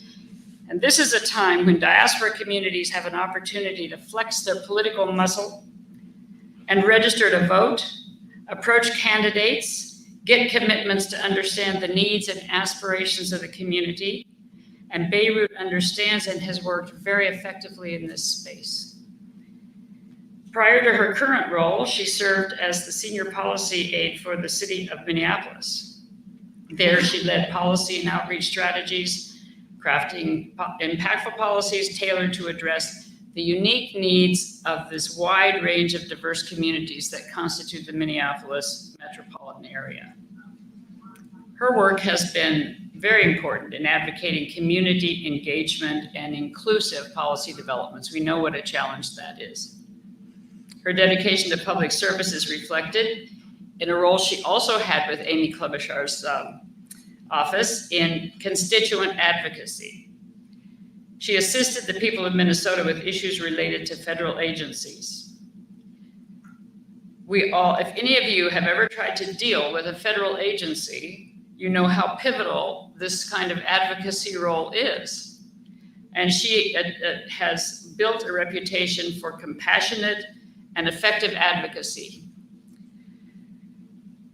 Her contributions were particularly notable in the consequential 2022 presidential campaign, when Minnesota was one of the critical battleground states. So if you pull up an election map on election night, the Electoral College map highlights the all-important margins in swing states for the presidential election.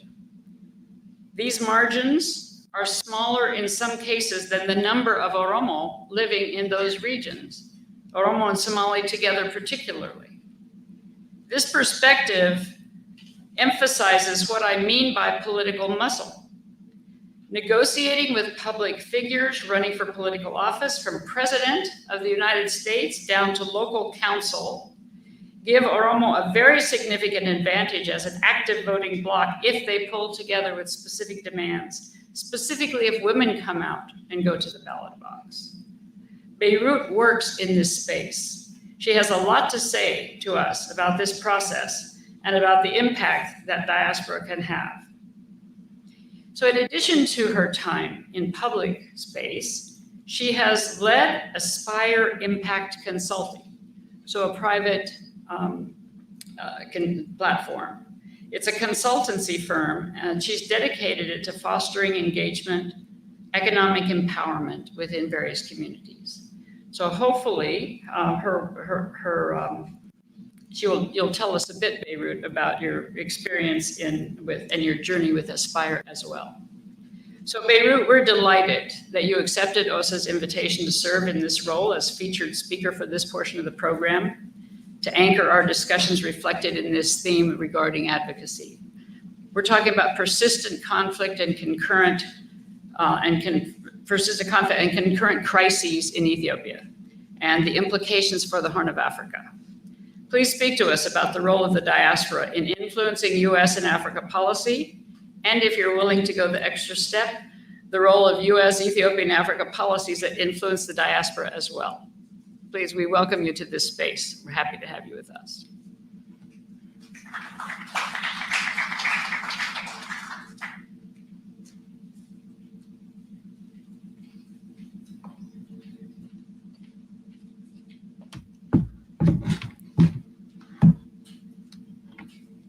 Thank you, Bonnie, for that really kind introduction. You made me sound like a rock star, which I don't think I am, but thank you so much. Hello, everyone. My name is Beirut Abafogi. Welcome to the third day of the OSA conference. I am very happy and privileged to be here. This is my first time participating in OSA conference, and it's again a very, very big honor. Before we begin, I would like to offer an acknowledgement. We owe a tremendous debt of gratitude to the generations before us, whose immense sacrifices were essential in preserving our history and identity. They willingly gave up their liberties, laid down their lives to safeguard our heritage. It is with great pride and profound appreciation that we honor their legacy. I was born in a small town called Oromo. That's where my mom is from, but I grew up in Finfinne, and I've heard some of the speakers talk about the challenges they faced as living in Ethiopia as an Oromo. So my last name is Abafogi. I've had my share of experiences with regard to my last name, where my younger siblings were, they weren't forced, but they changed their last name to Mohammed, which was the alternative name of my grandfather. But I stuck with Abafogi, and I put up with all the bullying and the discrimination growing up in Finfinne. So I am very honored to be here, truly. When I immigrated to Minnesota in the year 2016, I came with an identity that wasn't much of one identity, because as you know, Finfinne is a melting pot. So I was raised as Ethiopian. So when I was asked where I was from, I always said I am Ethiopian. But then someone would say, yeah, but you're Ethiopian, obviously, but like, where are you really? And then I would go, Oromo, which I never did while I was growing up back in Finfinne. I maintained the identity that is called Ethiopian, but I never really paid attention to my Oromoma. But I'm grateful for the community here in Minnesota, the Oromo community, that I've learned so much from, and I came to be proud of who I am and where I came from. It is because of how hard they're working to teach their children about their identity, heritage, and culture, and I'm immensely thankful for that, and I will do my best to contribute to that. With that, today I will be speaking on the subject, impact of wars and effective advocacy strategies to alleviate their enduring effects on humanity. That's a long title. I promise my talk will not be as long as the title. I'll try to keep it short. We are living in a period where much of the world is enduring immense challenges. We're witnessing a humanitarian crisis brought by war, with loss and sufferings affecting countless lives from Africa to Middle East to Asia. The scale of human suffering is unprecedented, making it impossible to turn a blind eye. In this age of social media, we are more aware than ever of the dire state of the world. To characterize today's conflicts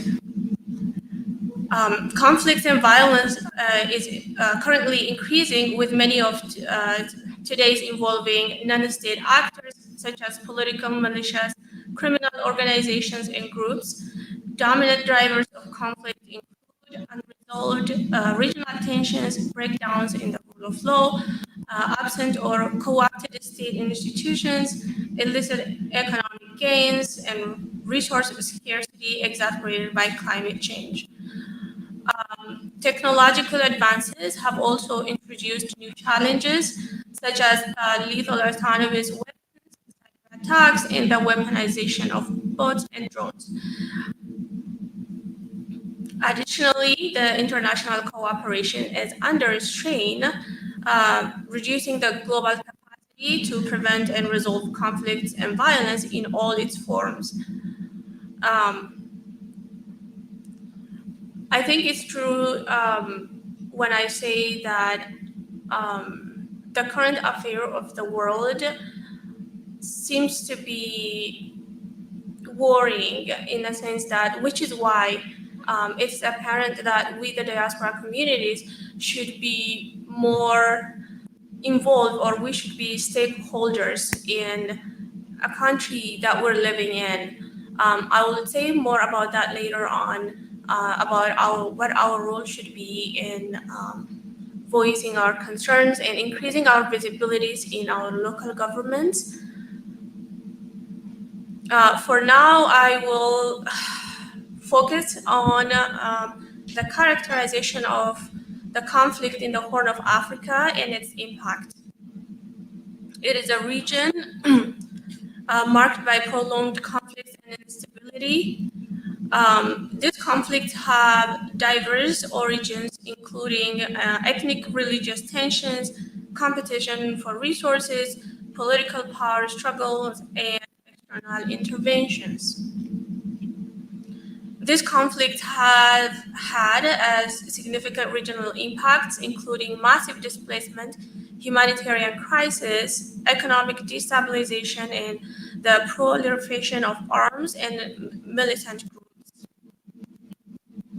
The civil war in Sudan, for example, has had significant and far-reaching impact on the East African region. Major geopolitical dimensions are also at play, as we're all aware, with Russia, the US, Saudi Arabia, the United Arab Emirates, and other powers battling for influence. When we look at the negative effects of this war, it can be categorized into several areas. To mention the most important ones, it's the displacement and refugee crisis. Many refugees fleeing to neighboring countries such as Ethiopia. I pay attention to this because of my background. I work as a humanitarian aid worker with the UNHCR right after I graduated from law school.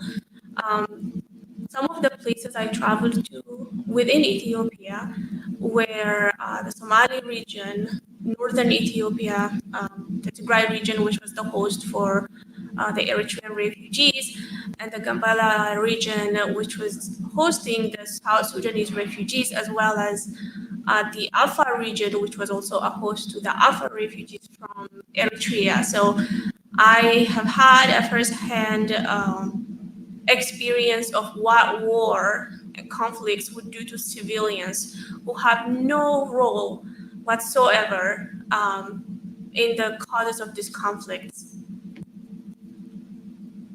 The refugee crisis that was created as a result of this war, it led to overcrowded refugee camps, increased demand for food, medical aid, heightened tensions between local population and refugees. I am not here to educate you about the impact of war, as we are currently witnessing a well-documented genocide in different parts of the world, including the Horn of Africa. But it's very important to touch upon, to remind each other of what is happening. The loss of life and the trauma. I think as the Oromo community in Minnesota, I was currently speaking with someone from the Center for Victims of Torture.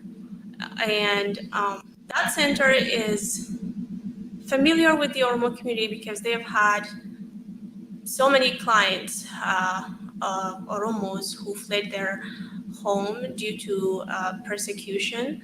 And we discussed about trauma, the concept of trauma, and how the community members are unaware of. They are unaware of it. They know, they experience it, but it's not articulated and talked about in our communities. And much of that, the work that they do is trauma counseling of the people, these people who went through this victims of war and its effects. And that is, I think personally, it's an important part of our lives, at least within the diaspora community, something that we need to continue to talk about and address. Displacement and refugee crisis. forced migration. We hear reports from the IMF, from the UNHCR about migrants, boats capsized at sea, people who continuously lose their lives, people who got caught up in the regional conflicts in Yemen and trying to cross the border to the Middle East. And all of these horrible stories that we've heard so far, those are, people are not necessarily fleeing persecution when they migrate to other countries. That's not always the case, but there is also a forced migration due to economics. And when they don't see and find hope in their home countries, people will try to try that kind of dangerous journeys. The other one would be the economic devastation or economic instability. That's what we're dealing with at current time, sadly, and inflation and currency depreciation.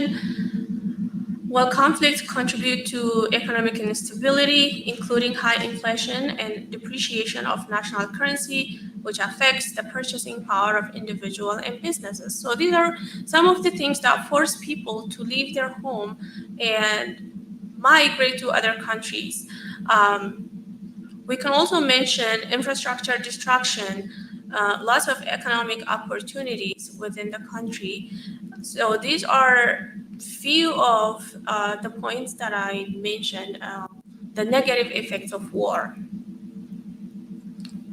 Now I will move on to the effective advocacy strategies to alleviate enduring effects of war. I'll try to address those strategies.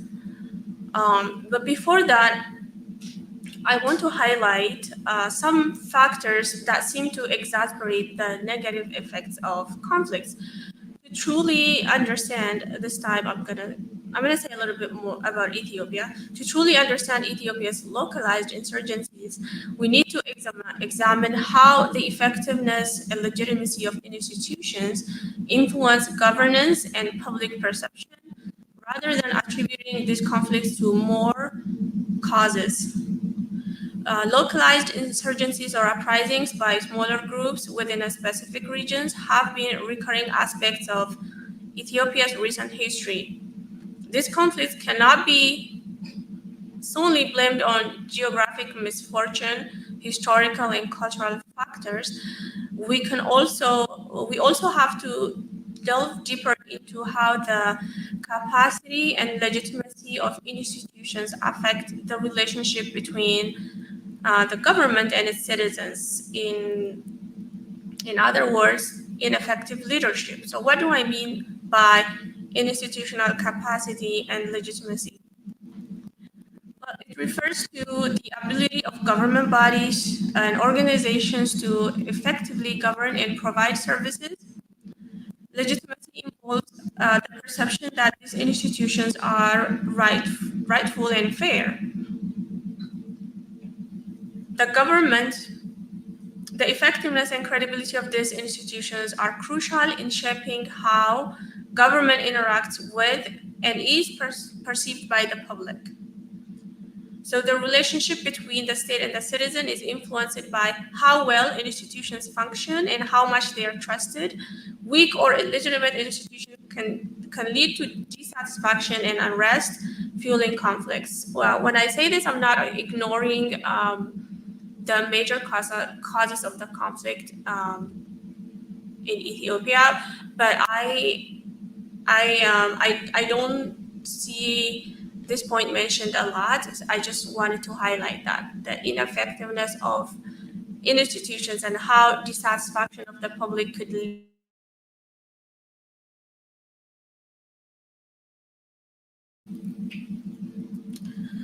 These strategies, the strategies to alleviate the enduring effects of war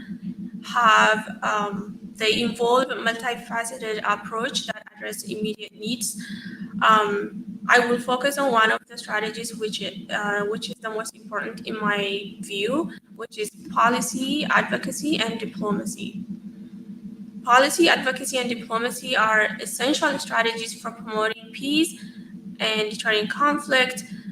By advocating for peace and negotiations and applying sanctions and diplomatic pressure, the international community can help create conditions conducive to lasting peace and stability.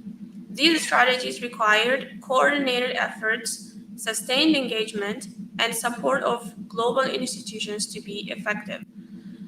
So in the past few years, I have been involved in many different Oromo advocacy groups, and I was fortunate enough to meet and interact and work with some of the notable individuals like Bonnie Comb. During that period of time, I've learned a lot. And I also noticed our shortcomings. I will say a little bit more about that and how advocacy, as effective as advocacy and diplomacy could be to resolve conflicts. How is our community, how is our effectiveness measured? And how did we advocate, were we effective? And if we weren't, what are the things that we need to work on?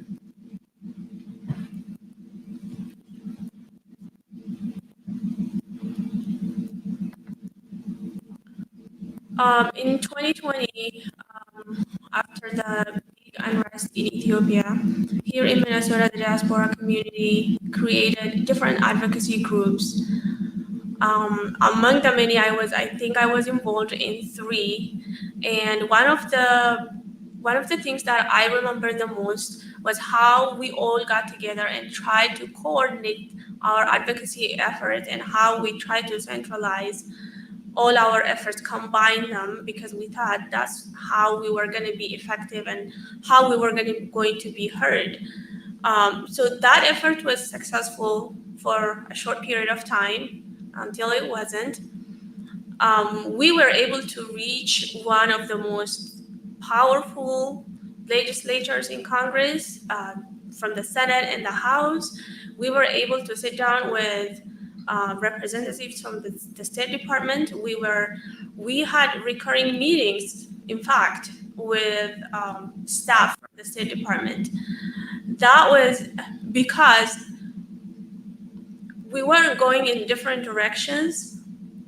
We were all representative of these different advocacy organizations that we had created, and we were all speaking about one shared goal, one shared concern. And the people who were listening to us were, they got the impression that this time, I think they've had different experiences before, or I don't know, I wasn't here, I wasn't involved before that, but I noticed that we were being heard and we were being listened to, even though some of the policies that they follow didn't change. So that was one of my takeaway from that. But shortly after, I think it was after 1 or 2 years, all that effort fell apart and all the organizations kind of sort of went their own ways.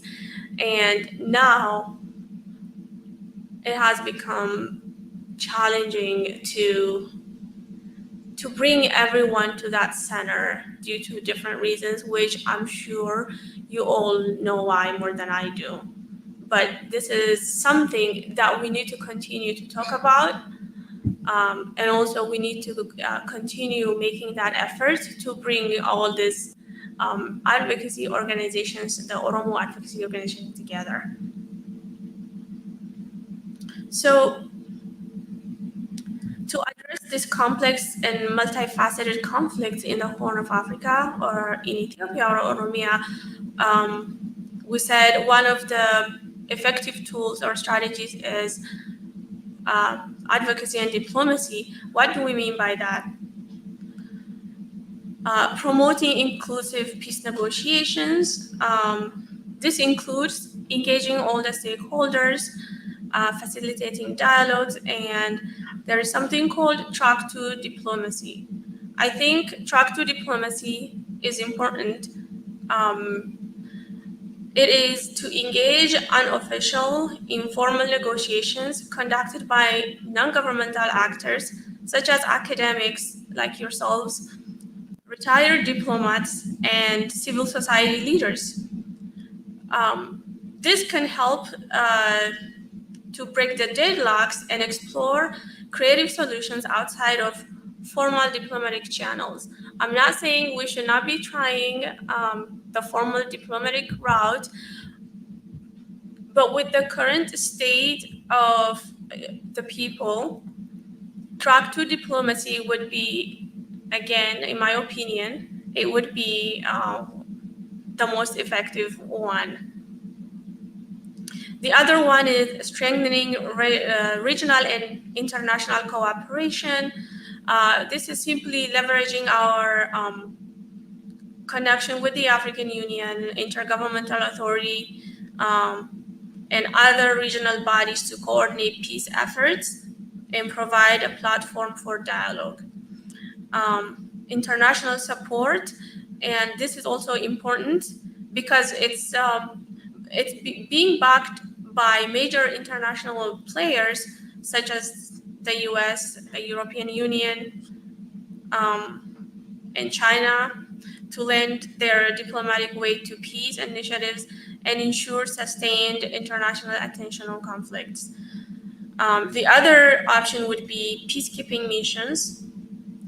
Support the deployment of peacekeeping missions to monitor ceasefires, protect civilians, create conditions conducive to peace talks. Again, these missions can help to stabilize volatile areas and provide a buffer between warring parties.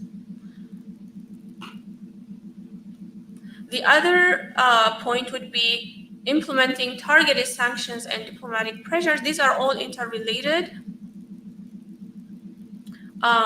Economic sanctions, it could hurt the mass, but the targeted economic sanctions on entities who are responsible for perpetuating human rights abuses could be an effective tool. And travel bans, asset freeze, diplomatic isolation, we have seen it work with other countries. And if we were to engage in advocacy and diplomacy, these are some of the tools, the strategies that could be used.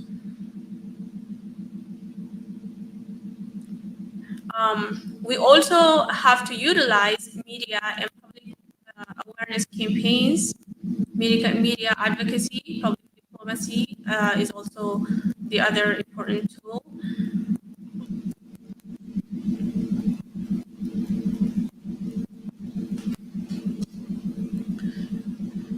While the international community can effectively address conflicts in the Horn of Africa and work towards sustainable peace and development in the region, if we, the diaspora communities, are organized and carry out an effective advocacy.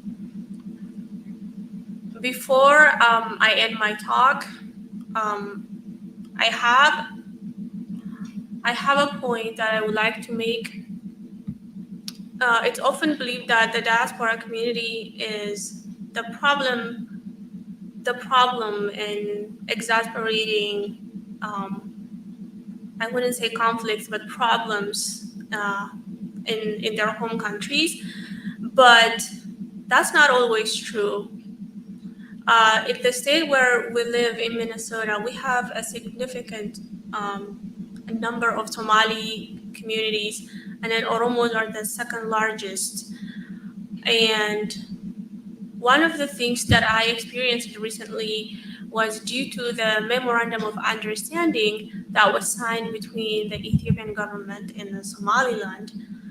Our communities were not clashing, but we were somewhere around that. There was a huge backlash against the Oromo communities. I know this because I work in government and I interact with Somalis. They are well represented in our states and we are underrepresented. So I am one of the few Oromo individuals who get to interact and hear from them. So there was they were demanding Oromo elites should come out and oppose why why are you guys not talking about this? Why are you not opposing? And Congresswoman Ilhan Omar, actually, she held a big fundraiser where hundreds of Somalis were participants. And I'm sure you've heard it on the news, the backlash that she faced for saying things that she shouldn't have regarding this MOU.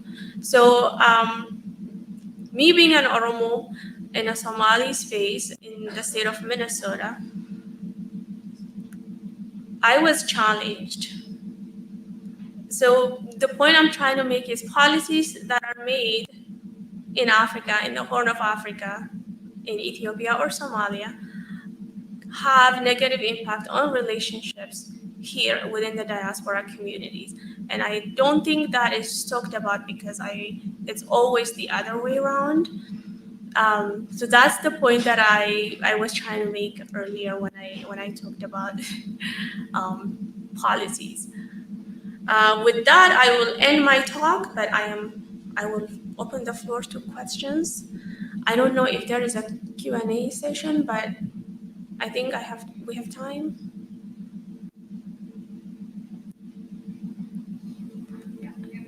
Okay, so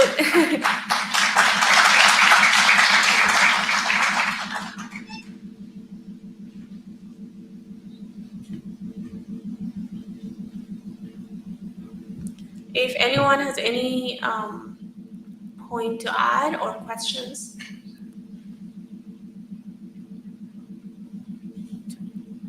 Okay, thank you. I think we heard that.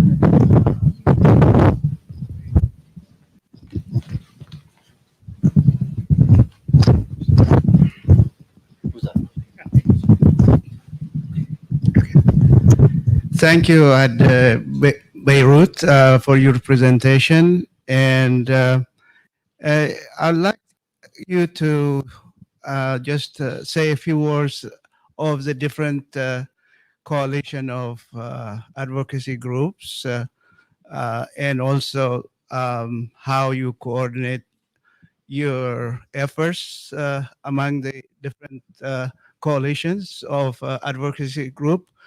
And if you can point to any success story, maybe this is just at its beginning, but if you have any success stories of your work, your efforts, it would be helpful. That's all my question. That's okay. Thank you. Thank you for that question.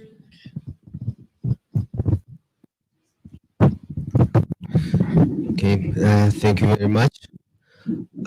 Thank you for the nice presentation and bringing us the context of civil societies and other organizations' engagement with the governments.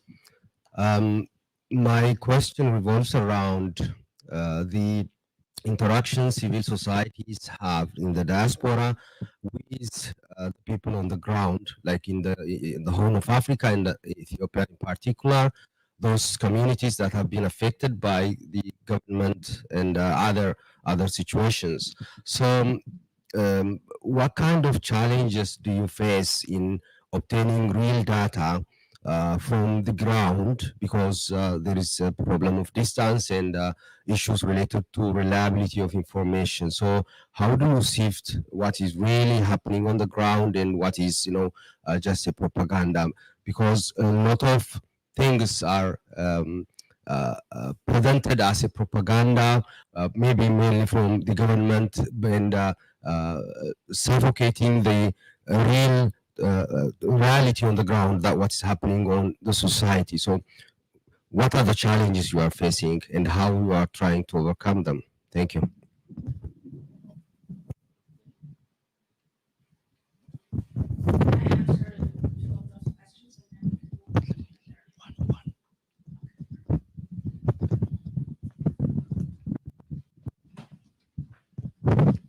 I guess he is saying no. He gave me the mic. My question is, how many Oromo and how many Somali live in Minnesota? How do you assess those communities, their size, what kind of criteria, or who is doing the counting? Could you please address that issue? Because it seems to be a perennial question. And it also applies to other regions. Thank you. Thank you. Those are all wonderful and very important questions. To answer the first question, how can we coordinate the efforts and all the advocacy organizations and how did we form those coalitions back in 2020? Well, the answer is simple. All the advocacy, Oromo advocacy organizations at that time, they all had one common shared goals. And it is very easy to organize a community or a society around a shared goal, but when you don't have a common goal, when efforts will also be divided, priorities are also different. So at the time, I think we had Oromo political prisoners that were jailed, and we had, there was a continuous and sustained persecution of Oromos at that time. All of those were concerns to all the Oromo advocacy organizations, so it was appealing to them to come together and combine their efforts. And to mention a few of the successes we had, there was a letter that we were working on for about a year. We were just drafting it. We were just updating what was happening in Ethiopia. We were getting references from Amnesty International, Human Rights Watch, and also other news agencies, credible sources. So we developed that letter, and it took us about a year. And one of our Congress women, our representative in the state of Minnesota, she published that letter to Congress Library. So I've never searched it, but we were told that letter could be found there. It has all the history, the context of the conflict at the time. It has what needs to be done to improve the situation at that point, and our recommendation to the U.S. government, Congress. And in my view, that was a very big success. If anyone were to go back and see what we had done, and that would be our evidence and success story. And would that answer your question? Or what do we need to do to bring back those advocacy organizations together? Well, that could be challenging, to be honest, because we've tried and failed miserably recently. But I would say start with a dialogue, start with doing community outreach, and it doesn't have to center around, the political situation. It could be common shared goals like coordinating humanitarian efforts, assistance to the people back home who are being affected by continuous conflict and inflation. We can diversify the issues that we say we care about, and we can try to organize our communities around those points. I think what is having people run away from that currently is the divided opinion that they hold, by their political opinions and advocacies. When we advocate for the persecuted, we're not only talking about they hold this political opinion, that's why they're persecuted. There are other things that come with, like, the point that the humanitarian need, and we need to pressure these international organizations to up in their games into reaching out to victims of conflict and assessing their needs and providing those humanitarian assistances. So I would say I would start with that and see how people react to that and see if they can come together to achieve that goal. The second question is the interaction of civic societies. What kind of challenges do we face to obtain data? That's a very good question. one of the challenges that we faced when we were doing that letter that you mentioned was obtaining an accurate data of the number of people who were targeted or who were persecuted or arrested. It's again, because I don't think we worked enough with this international agencies. There is the UN Office for Coordination, the UN OCHA, that's what it's called, I think. And then there's the USAID also does that. And then there is an ICRC, the International, not the Red Cross, the International Red Committee of something, I forgot about it. So their focus is assisting civilians who are caught up in armed conflict. So building relationships with those types of organizations and continuously reporting and pressuring them to do investigations and report, those data is important. But I don't think we have developed that relationship with them, but they do, but it's not accurate. So this continues to be a challenge. And what needs to be done, well, we're here, but we can coordinate some of these efforts back in the Horn of Africa and work with these organizations who dedicate their resources and efforts in getting accurate data. I hope that answers your question. I have one last question from Bonnie.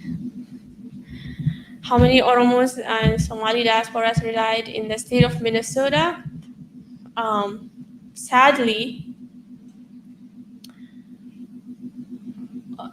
there is no data on Oromos, I could say that. So when I came to Minnesota 7-8 years ago, I asked someone, what is the number of our community here in Minnesota? And someone said, oh, it's 40,000. And then I asked the same question, I think 1 month ago, and it was said, oh, we're 40,000. And I don't think Oromo census has been done. And back in 2021, we started this campaign called like Oromo Census, and we had a QR code framed, and during the soccer tournament, I personally was going around and asking people to scan that barcode so that we would get data of sense of how many people live here. And if they are out of towners, we tell them like, you don't need to do that. We just want to get the number of Oromo in Minnesota. But not a lot of people were cooperative. They were afraid. They were scared because they thought we were collecting their data for some other. But there is no trust. So that kind of job cannot be done if there is no trust, right? So we have tried. So the Census Bureau in Minnesota, I think the number can be found on the website of the Secretary of State. They do census for voting purposes, and there is an accurate number of the Oromo diaspora in Minnesota. It's still stuck to 40,000. And I'm sure if you came here 20 years ago, you've heard the same number, because I've heard the same number like last month. So this past week, I requested, we wanted a resolution from the city of Minneapolis to recognize the past week as Oromo Week. And they started their resolution with, whereas the Oromo, Minnesota is a home to the largest Oromo population, estimated to be 45,000. They started with that sentence. And I said, well, we're not 45,000. And like, well, we don't have data. So this is what is on the record. So this is what we're going with. So that tells us there is much work to be done when it comes to data. And if we want to build a political power here, that's where we should start from. Because I know there is power in numbers. As long as that power is not organized, it's nothing. There is nothing, no legislation that we can influence. There is no issue that we can advocate for. Like, nobody's going to hear us because we basically don't exist, but we're here. So I would like to remind any Oromo organizations here, it could be an advocacy group or OSA. This is my recommendation. Let's start with getting the correct data of the diaspora community here. I know it's challenging because people identify as different. So there are African immigrants, and then there is a box for Ethiopian. And then I've seen a box for Oromo, and then there is one for other. That's a progress, but more needs to be done.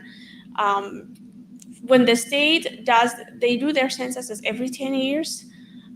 Minnesota did their censuses in 2019.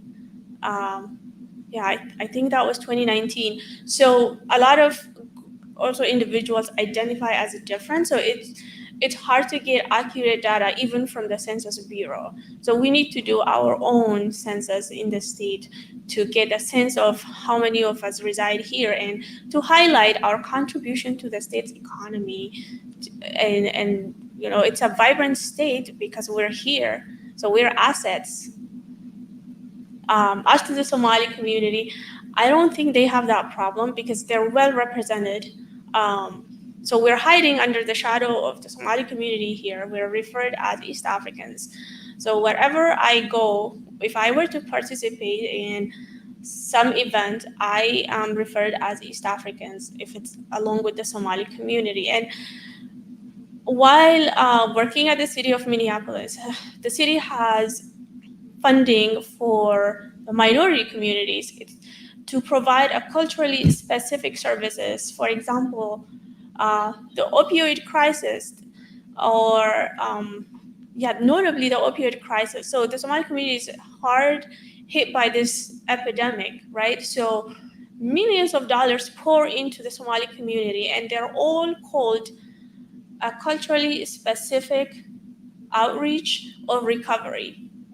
And it's solely for Somalis, it's for East Africans. So it goes to all these Somali nonprofits and Somali organizations. Nothing goes to the Oromo organizations because A, they don't exist, and B, we're East Africans.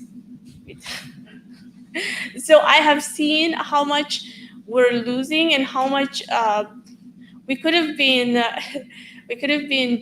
contributing much more if we were organized and if we had a sense of, you know, how many of us are here, and if we participated actively, if we do like the civic engagement. Then that's one of the things that I'm trying to change with the Bonnie mentioned. I run Aspire Impact.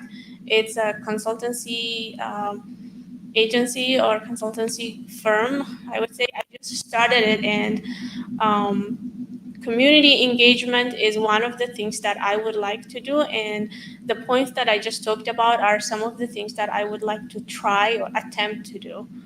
I don't know if it's going to be successful, but yeah.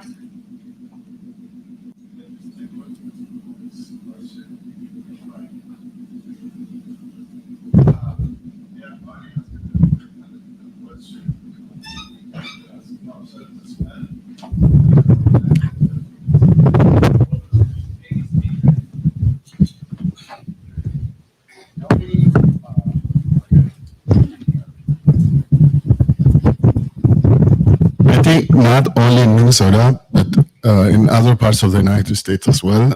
You know, knowing the exact number of Oromos is difficult because this is tied to our original problem back home.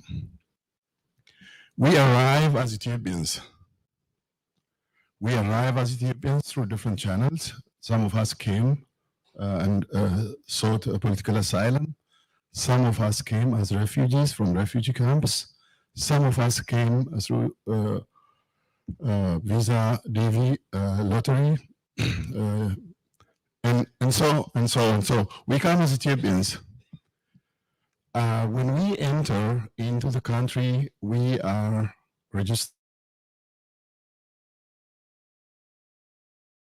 Whatever destination we're coming to, unless we identify ourselves as Oromos, still the government of the United States or United States Immigration Services knows as Ethiopians. So that's the problem. 25 years ago, when we were working on the Oromo community of Minnesota, I think this is going to be the theme of the next panel as well. I was part of the organizers of the Oromo community of Minnesota. So we started with people who self-identified themselves as Oromos, who came out voluntarily, and we started saying, we're 40,000. As Beirut said, people are still saying, oh, Oromo is Minnesota is a home of 40,000 Oromos. I was not married back then. I had 2 children ever since. I myself added 2 individuals. Okay, same is true with Botashite. So we can speak this later. Here's the bottom line. The state of Minnesota had recognized that the Oromo community is an integral part of Minnesota's multicultural community. We're recognized as Oromos. Our job is to self-identify ourselves, to organize ourselves, and demand our rights as Oromos. Meaning, there's no Oromo right peculiarly in Minnesota or in the United States, but we have to demand our rights, just like any other society. We have to assert ourselves, and we have to come out. Regarding the census, I remember in 2019, the Minnesota Secretary of State had added the population identifier. They added Oromos as one of the identifier box. I don't know how many Oromos ticked or chose that box. I did. We can find out the number of Oromos that the state of the Secretary of State has. It cannot be accurate still. We don't know how many had correctly filled out the form. So we have to work on what we have right now. We recognize as Oromos as an integral part of the society, and we have enough power if we get organized. Having the accurate data is still very hard. The Somali issue, they come as Somalis, whether they're coming from Ogaden or from mainland Somalia. Other African communities do not have that kind of problem. Our problem is tied to the very problem that we're struggling with today. Thank you. Thank you so much for having me. The last thing I wanted you to remember is actually we come to when we come out educated people. We bring so much assets to this country. We're not a burden, but we are assets. We always have to remember that. The government did not spend money on us to educate us. We came with our own education, with our expertise, and we don't have to behave like we're asking for a favor. We have to always remember we are adding on so much value to the community and the country here. We're not burdens. I want everybody to remember that and move with that mindset. Thank you so much.